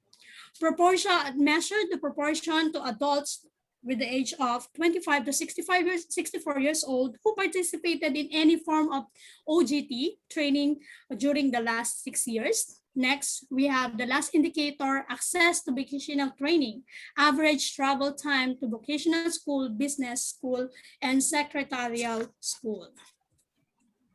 Okay, so the next one, so we have learning to know, learning to do. Now let us have the learning to live together.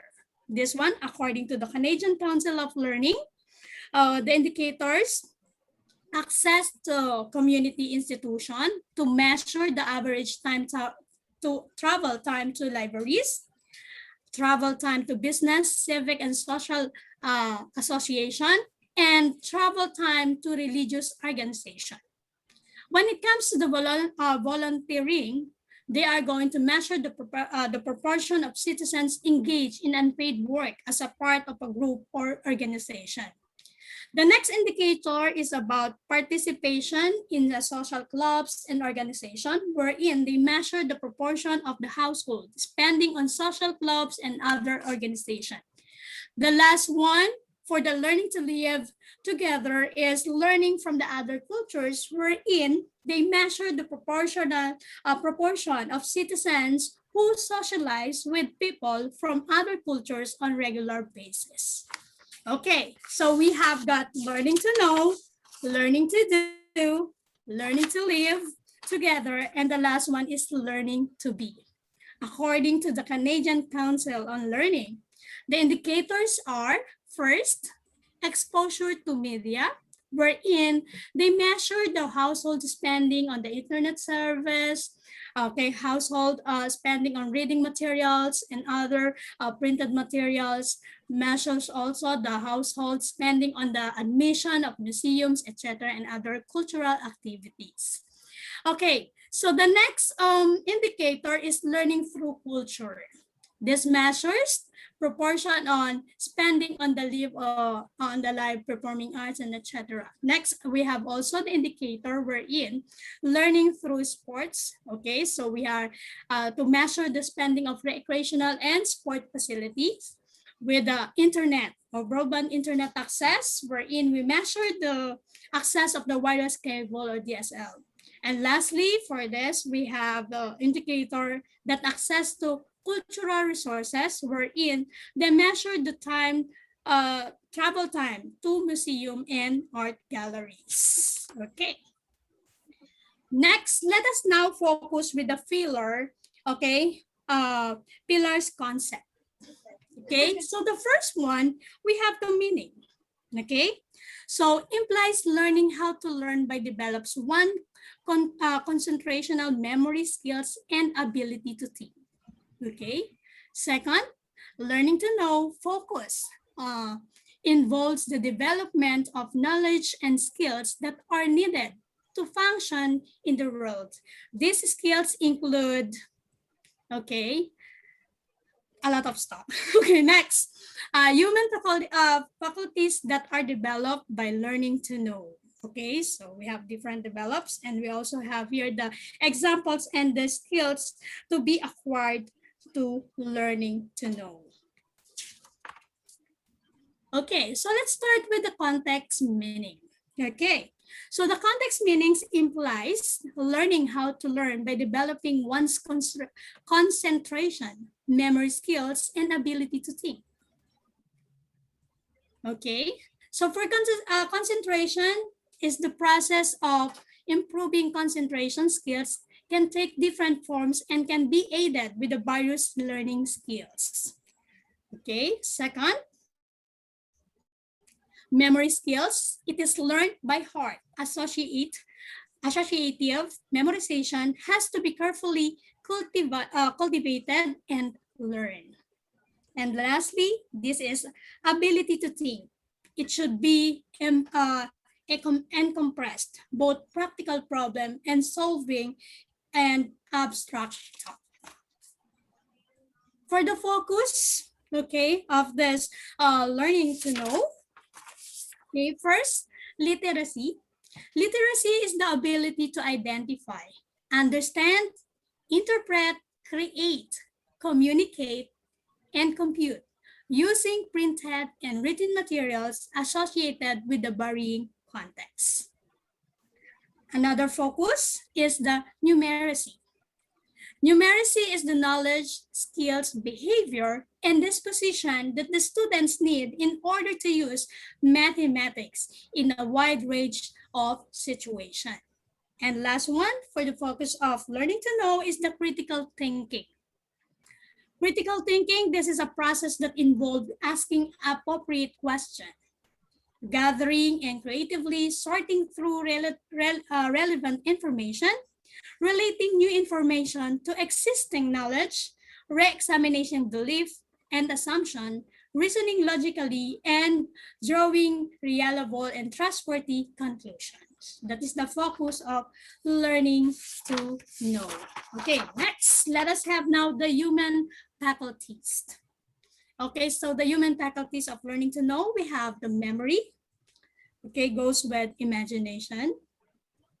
Okay, then we have the reasoning, and then problem solving, and then the last one, ability to think coherently and critically. Okay, so I have got here a different example about learning to know. First, we have to widen general education. Second, we have to deepen knowledge in selecting subjects. And third, support the appetite to learning. Okay, so these are the examples of learning to know.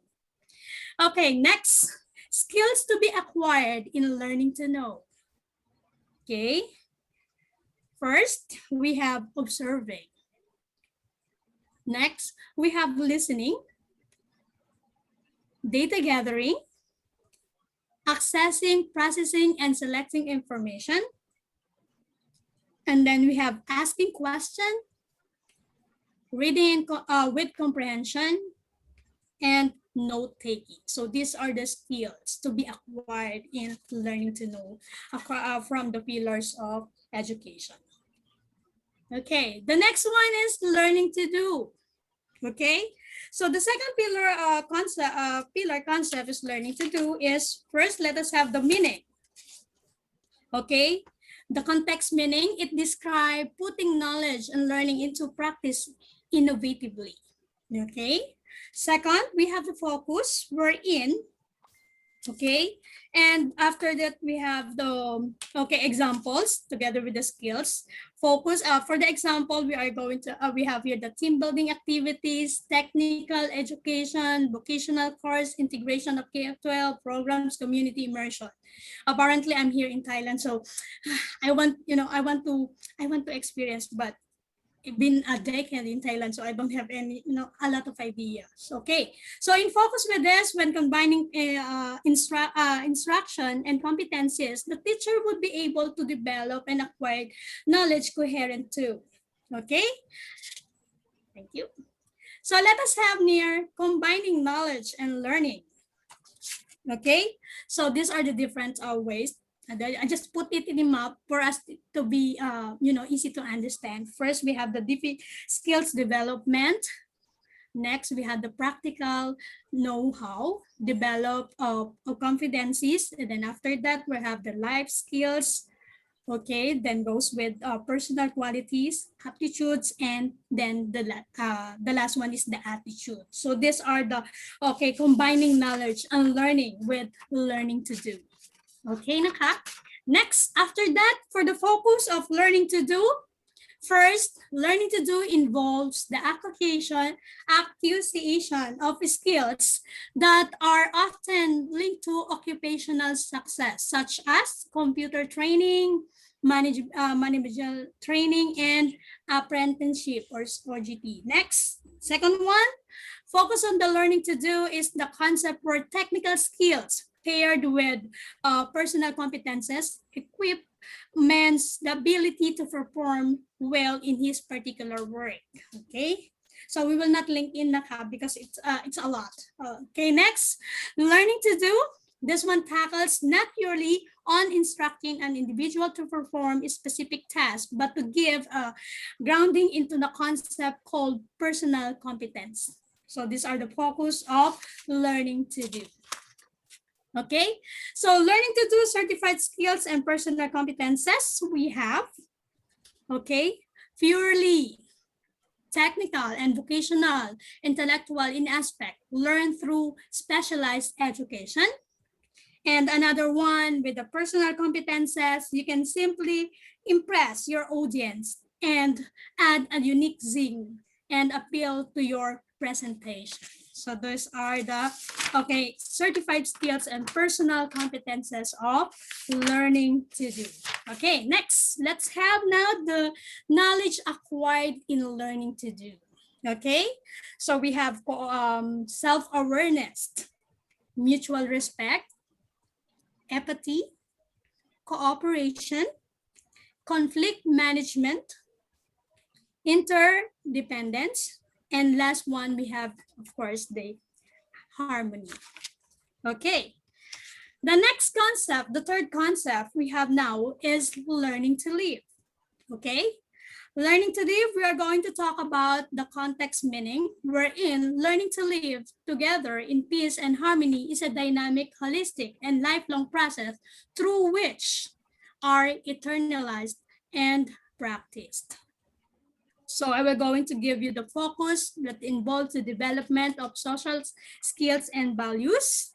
I will also give you the implementation, okay, as well as the examples and the skills as what we have with the other pillars concept. Okay, next, let's have now, first, let us have the focus on, learning to live together.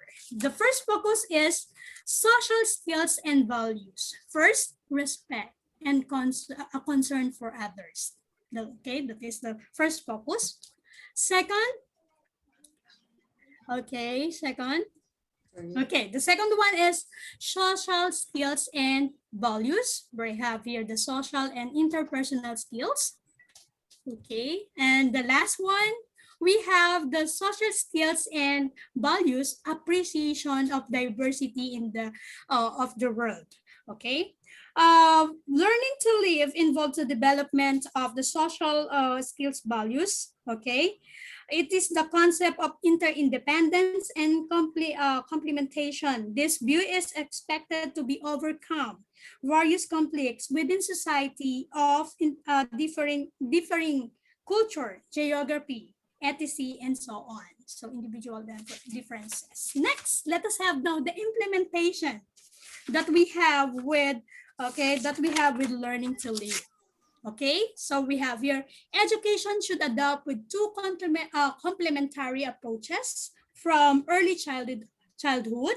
Okay, it should focus on the discovery of the other people in the first stage of education. Okay, next we have the second stage of education and lifelong education. It should be encouraged involvement in common projects. Okay, next let us have now the example for our learning to live together. Okay, first we'll introduce the young people to collaborate projects from an early age. Second, renovation of slums areas. That's another example. Next, help the disadvantaged people. Okay, so we also have the humanitarian actions. Okay, and I have here the senior citizen help scheme. And lastly, we have here involvement of teachers and pupils in common projects that can help to teach the method for resolving conflicts and provide a valuable source of references for the pupils in later life. Okay, so these are the examples that we have. For the skills acquired, okay, naka. So skills to be acquired in learning to live together. First, we have, okay, awareness and understanding.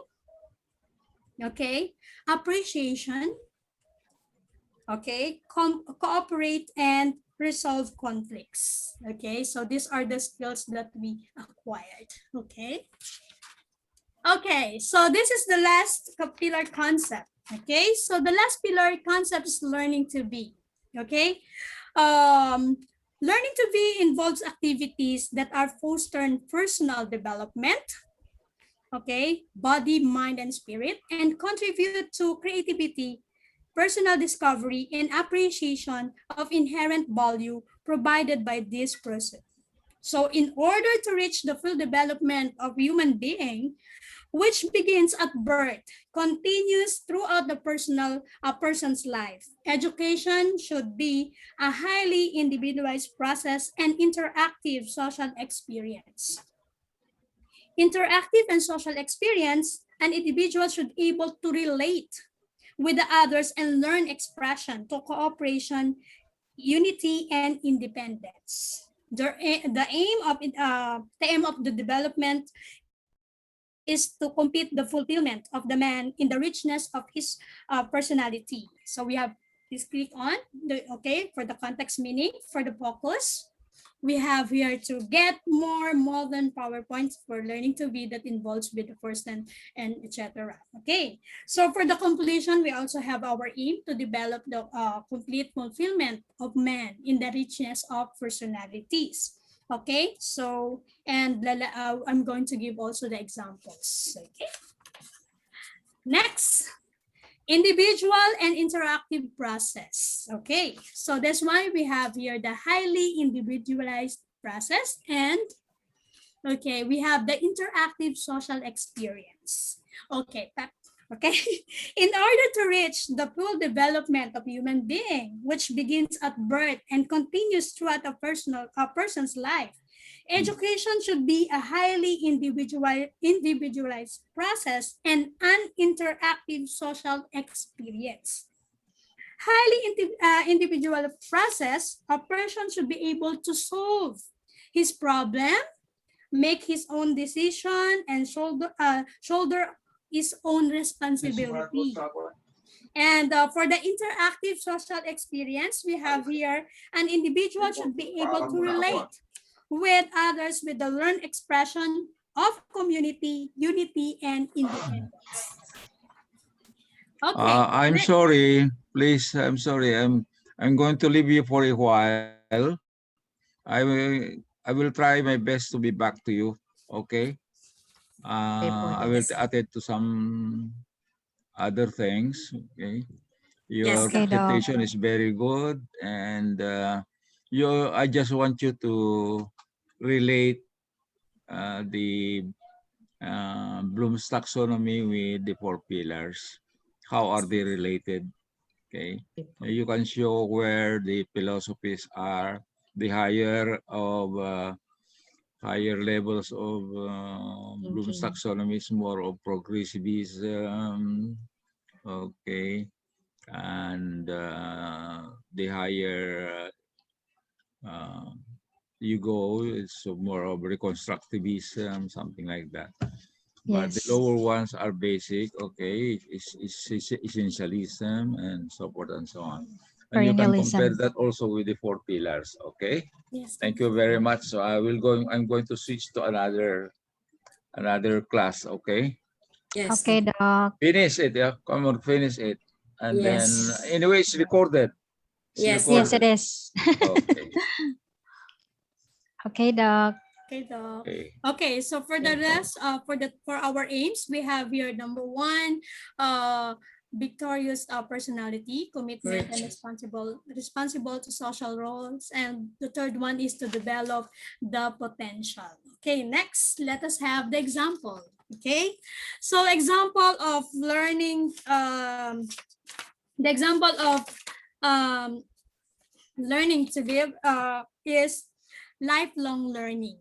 Okay, lifelong learning is not limited to classroom, okay, about the teaching, but it is based on the interaction with the other and with one's own doing, both in the classroom and outside it. Children acquire the ability to discuss and explore relevant issue in the context of mutual trust and respect.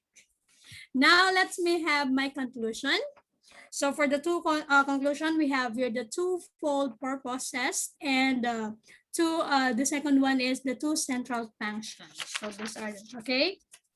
So first, we have here, okay, so the first one, we're going to have to, okay, to promote the formation of the human persons in all of his or her dimension and all the stages of his or her development, to make each adult an active builder of his future and the future of the communities to which he or she belongs. Again, this purpose of pillars of education is to promote the information of the person in all dimensions and stages of your development and to make each adult as an active builders of the future.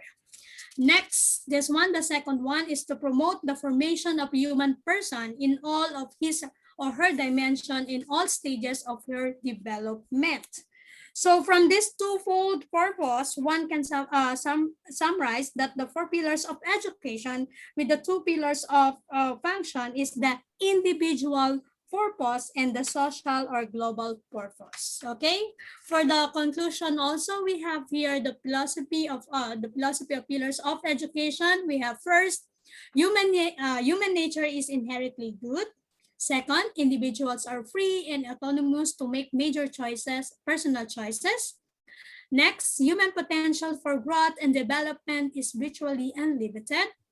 And we have self-concept plays an important role in growth and development. And individuals have to urge towards self-actualization, and reality is defined by each person. Okay, for the recommendation of pillars of education, we have here first, development of a complete person. Second, resolving and managing conflicts for peace. Third, we have preparation of the pupils for further learning. And lastly, we have developing competencies in adapting to change. Again, these pillars of education should be able to refine the philosophy of by providing emphasis on the different development, resolving conflicts, etc. Okay. And this is all for pillars of education. Thank you so much for listening. I hope you are still having a wonderful day. Thank you, Ma'am Lalit. Yeah, okay. So that's a wonderful discussion from my two wonderful women members in the group, the wonderful group. So with the discussion of the 4 pillars of learning and the 6 levels of cognitive development in the Bloom's taxonomy and Angel Rolin, definitely we are to adhere with this Chinese proverb. What is the Chinese proverb all about? This is, give a man a fish, you have fed him for a day. Teach a man how to fish, and you have fed him for a lifetime. So definitely man here is our learners, and we are teaching them to fish because we are equipping them with the necessary skills and knowledge for them to become a lifelong learner, and to achieve the goals of lifelong learning and to satisfy what we call the goals for sustainable development. So this is already the last part of our discussion actually. So we have the comparison and contrast of the 6 levels of learning and the 4 pillars of learning. So remember, as Normalisa had discussed, from the revised Bloom's taxonomy, we have still to be from the lowest order thinking skills going to the highest order thinking skills. So when we say highest order thinking skills, that is the thinking process wherein it involves the transformation of information and ideas. Okay, so going up, that is to be the last or the apex of the triangle is the creation, or our learners now should create all of the knowledge that he had acquired from his or her teachers. And from the 4 pillars of learning, we have learning to know, learning to do, we have learning to live together, and we have learning to be. Learning to be, as if we try to compare it to Abraham Maslow's hierarchy of needs, learning to be, if you are to acquire this the skills in learning to be, that is actually the self-actualization already, the self-actualized person. So from learning to know, learning to do, learning to live together, and learning to be, that is the holistic development of your personality. So you are now ready to face the world. If we try to compare the 6 levels of learning under Bloom's taxonomy, so remembering is under learning to know. We have understanding is still to be under learning to know. Applying, analyzing, evaluating is under the learning to do, and as well as creating is under the learning to do. How about the 4 pillars, last 4 pillars of UNESCO according to Dolores' study? Learning to live together and learning to be is under what we call the affective domain of Bloom's taxonomy. Okay, so we are to develop the affective skills of the students to deal with other people. Actually, there is an additional 5th pillar. This is the modern, as they say. This is the 5th pillar of learning, which is considered to be, let me just consult my notes. Maybe Ma'am Catherine has an idea of the 5th pillar. 5th pillar is learning to transform oneself and society. That is working together a gender neutral and non-discriminatory society. This is now incorporating what we call first, one of the main issue of the society right now, aside from the COVID-19 pandemic, the LGBT society, or the LGBTQ sector of our society. So this is integrating sustainable lifestyle to ourselves, for ourselves, and others. So being respectful of the earth and life in life, and to become flexible and be able to adapt the changes in our society. So further, to compare and contrast 6 levels of learning and Bloom's taxonomy. So Bloom's taxonomy is actually to be a structure of cognitive skills and learning behavior only. Okay, so because of, remember, Normalisa had, and the title of the topic would be 6 learning skills under the cognitive side. So it's only to be a structure of the cognitive side and learning behavior.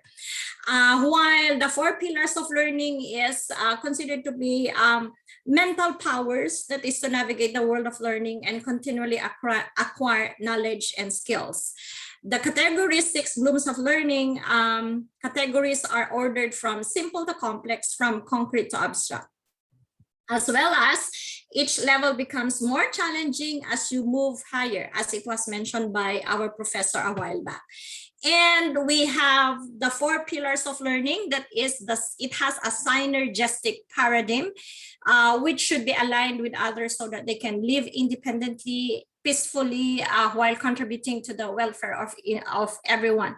So with regards to the different philosophies of education, we have the synergistic paradigm is like what we call the philosophy of constructivism and progressivism, wherein we are to contribute, we are to discover our strengths and weaknesses, we need to work with the community, we need to work with everybody around us, and our, what we call the synergy, the collaboration, the cooperation between us and our environment would be contributing to the welfare of everyone. So like what the saying goes, if you want change, change should come from within, and it would actually radiate, okay, in the environment or in the community.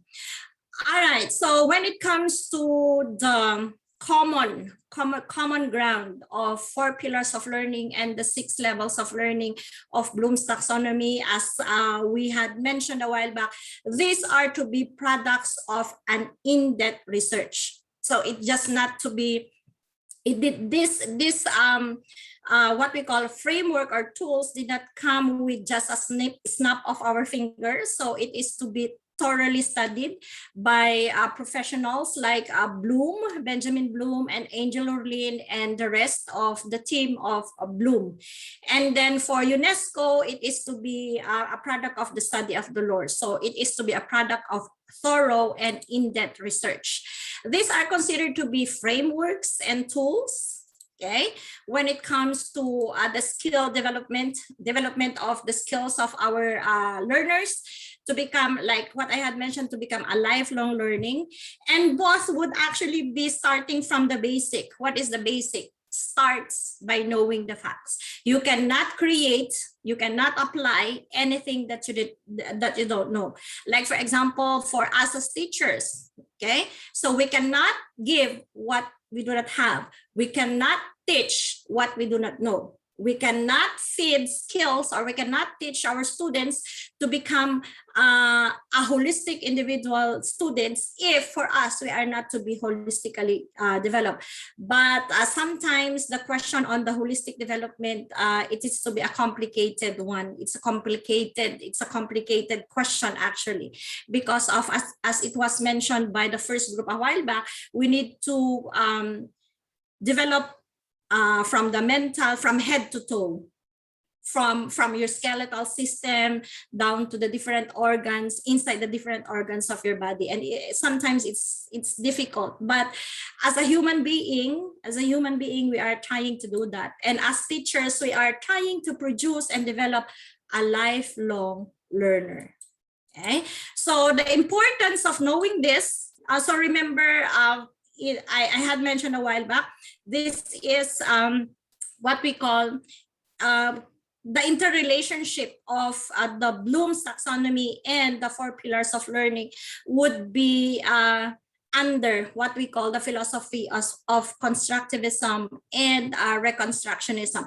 But it would actually start from the basic. So what are the basic? From the essential and perennial, from the essentialism and the perennialism philosophy. So understanding the relationship of the two frameworks lead to the development of the 21st century learner as a lifelong learner. The two frameworks takes into account that learning in the 21st century is a continuous building of skills and knowledge throughout the life of an individual. So that's why learning is to be forever. Okay? Kuminsan, they say that even pantay na yung paa mo, okay, and you are to be 6 foot under the ground, your life is to be a learning, learning what we call it's a written learning of your kids, of your friends, of the people that you are to be close with when you are still to be alive and kicking. And then it provides teachers as well as administrators with a focus for developing their course learning outcomes. This is also to be mentioned by the first group a while back. And then we have to utilize the frameworks as tools in differentiating students who have a wide varying comprehension and skills. So definitely we need to understand that our set of students are to be unique people, they are to be unique individual. So gone were those days, gone were the traditional ways of assessment and evaluation. We need to see to it that we have the process of assessment and evaluation should differ as according to our learners, because again, our learners are unique. Okay, they say that even twins are to be unique individuals. They are to have a unique characteristic. So to consider that and apply that inside the classroom. Although sometimes because of ito yung hindi na mawala sa ating sistema in the educational system or educational process, that sometimes we are more on the paperworks. Okay, so with a lot of paperwork done by the teachers, professionally, academically, as well as our professional development, okay, our doctorate studies. So sometimes we are to sacrifice a little bit. Okay, we have to sacrifice a little bit just to attain the goal of this, and this. Okay, but towards the end of the day, we need to actually balance. We need to live a balanced life. And let us enjoy everything. If we enjoy everything, then definitely we realize the goal of education, which is education for sustainable development. Okay, so we have the main purpose of our discussion, giving you the background of and the philosophy behind the Bloom's taxonomy and the 4 pillars of education. It is actually to promote the formation of the human person in all of his or her dimension, in all stages of his or her development. So remember all the dimensions to be all, the development of all. Okay, and again, it is to be, as a human being, we have strengths and weaknesses, and sometimes there is a question at the back of my mind every time I hear the development of all dimensions. Okay, so to make each adult an active builder of his or her future and of the future of the communities which he or she belongs. Okay, so to end our discussion, we will leave you with this quotation: to teach is to touch a life forever.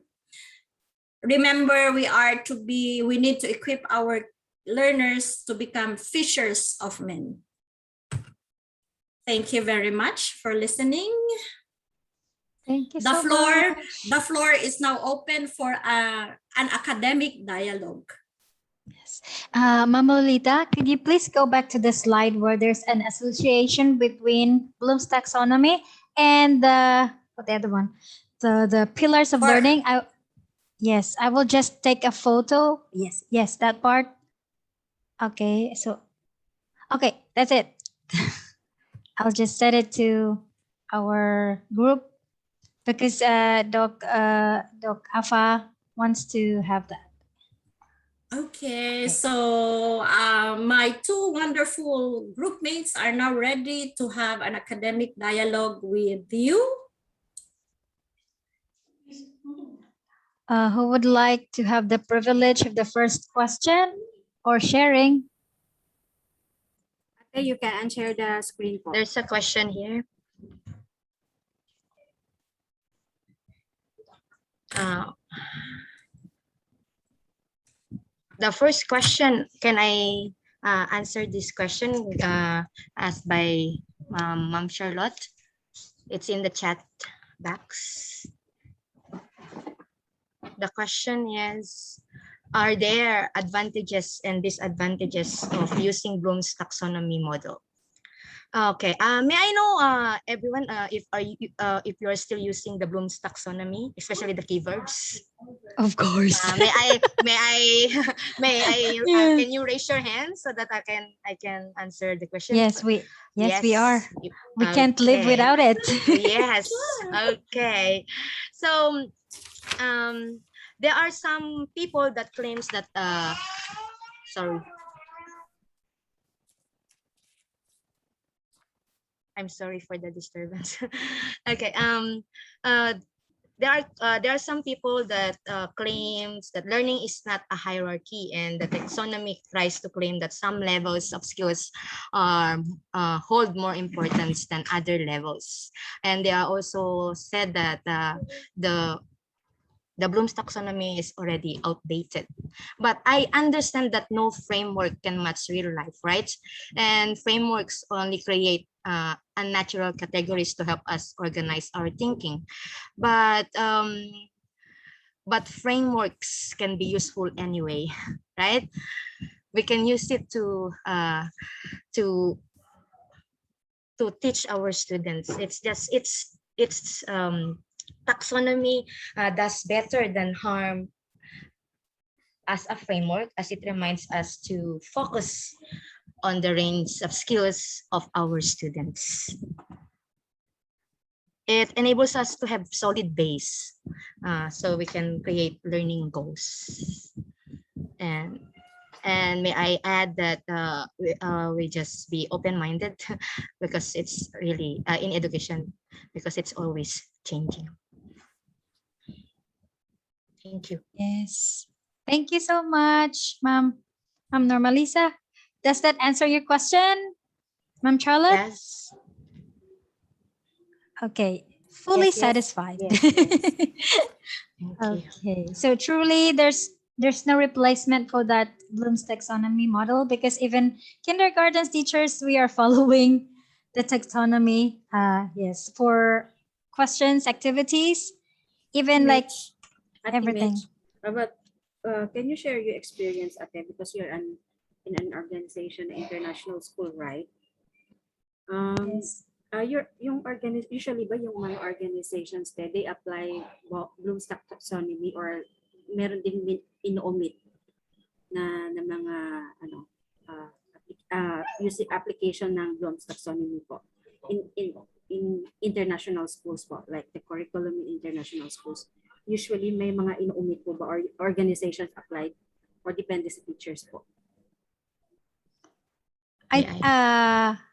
I think Bloom's taxonomy is embedded in every education, whatever it is, private or public, because as a teacher, you're already expected to be equipped of everything, including the Bloom's taxonomy. So even kindergarten teachers like us, we are expected to be aware of those, and nothing should be omitted.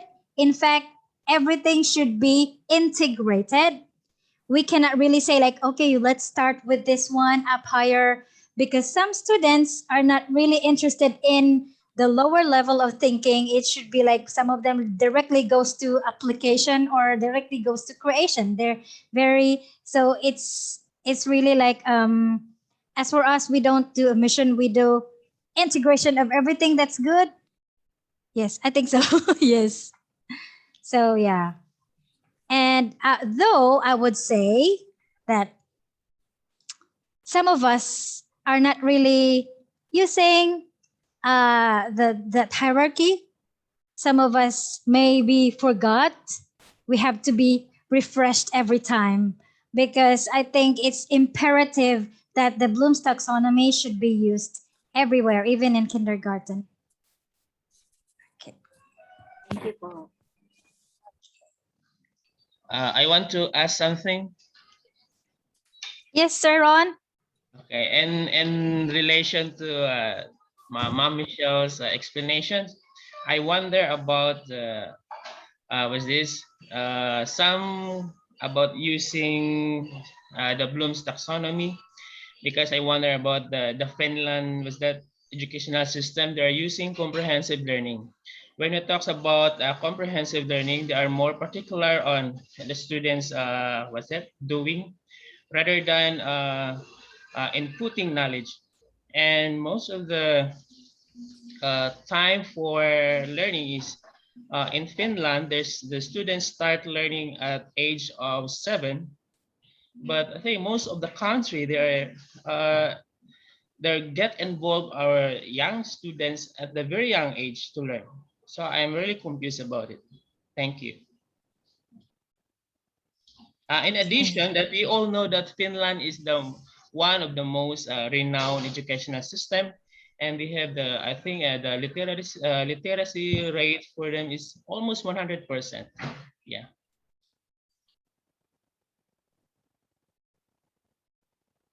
Okay, any of the group who would like to answer? Actually, remember the traditional point of view of, or the traditional philosophy that we are to use, that we were taught when we were in, maybe in my time, we have what we call the deductive and the inductive method, right? So inductive method, deductive method, and vice versa.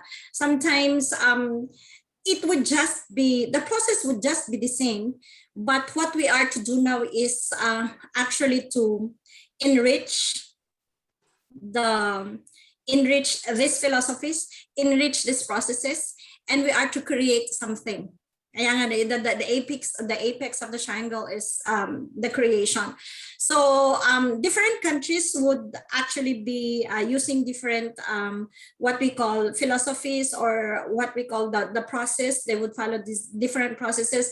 But towards the end of the day, the main goal of education is lifelong. The main goal that we need to develop within our students would be the skills. We need to equip them with the necessary skills to face the present as well as the future.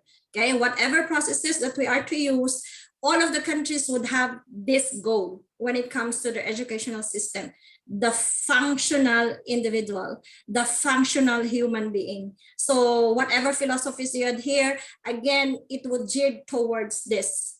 Okay, it would gear towards sustainable development, especially at present that we are experiencing these problems in our environment. So what are the skills that you need to teach your students in order for them to cope up with the challenges at present? So again, that would be geared towards sustainable development or lifelong learning. So that is only my point of view. So whatever processes you adopt, definitely we have a common ground as educators, as administrators, or the system of education of all over the world, that is sustainable development in the 21st century. So that is only my point of view.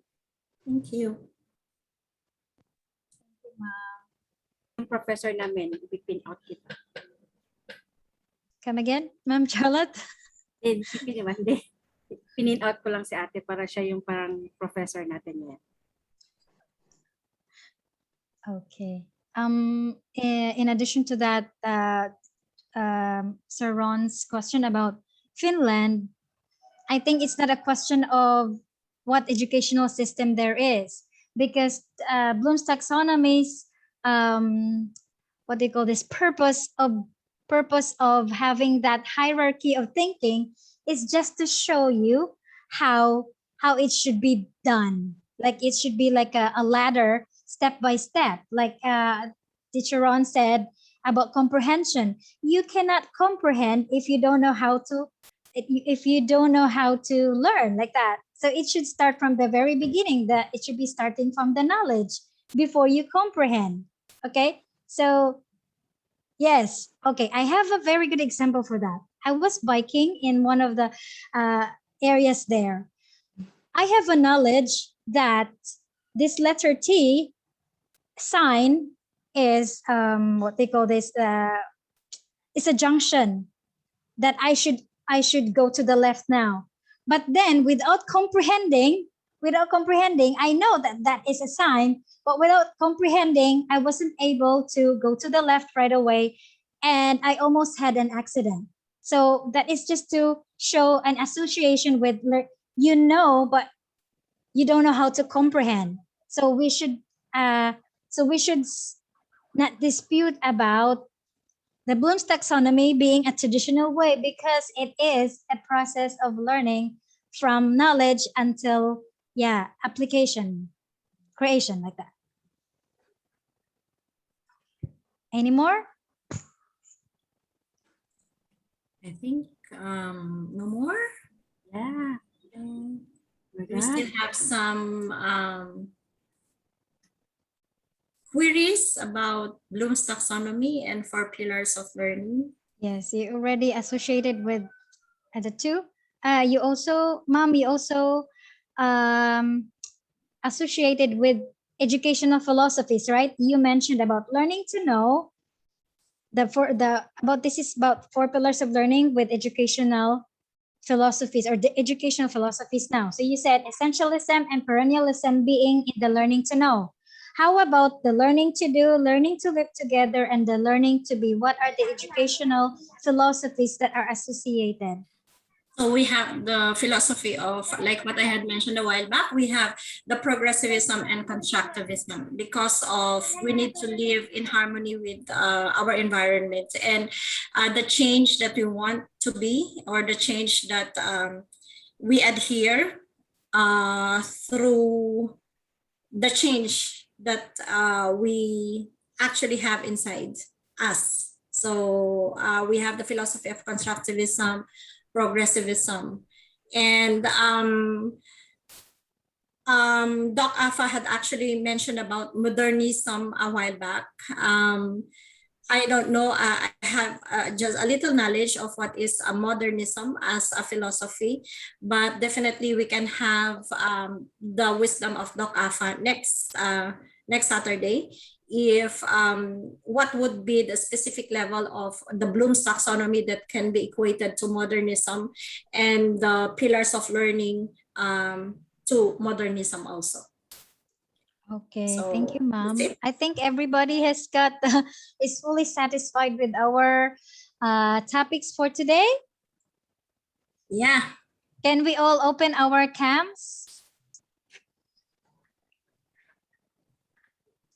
I think. Hello, everybody. Hello, Cyrus. Maganda ka Documentation. Documentation. Let's open our cameras, all of us. Raniko, buksan mo na yan. Ang gwapo ni Kumakain na siya. Oh. Ako gutom na Wala, si Raniko dinaligo. Si Sir Fred na lang. Okay. I think Sir Fred is busy. I think we can do it, ate. Okay, so we can do it now. 1, 2, 3, and smile. Okay, thank you so much, everybody. Okay. And bye. Thank you so bye-bye. much. Thank you so See you. See you later. Bye.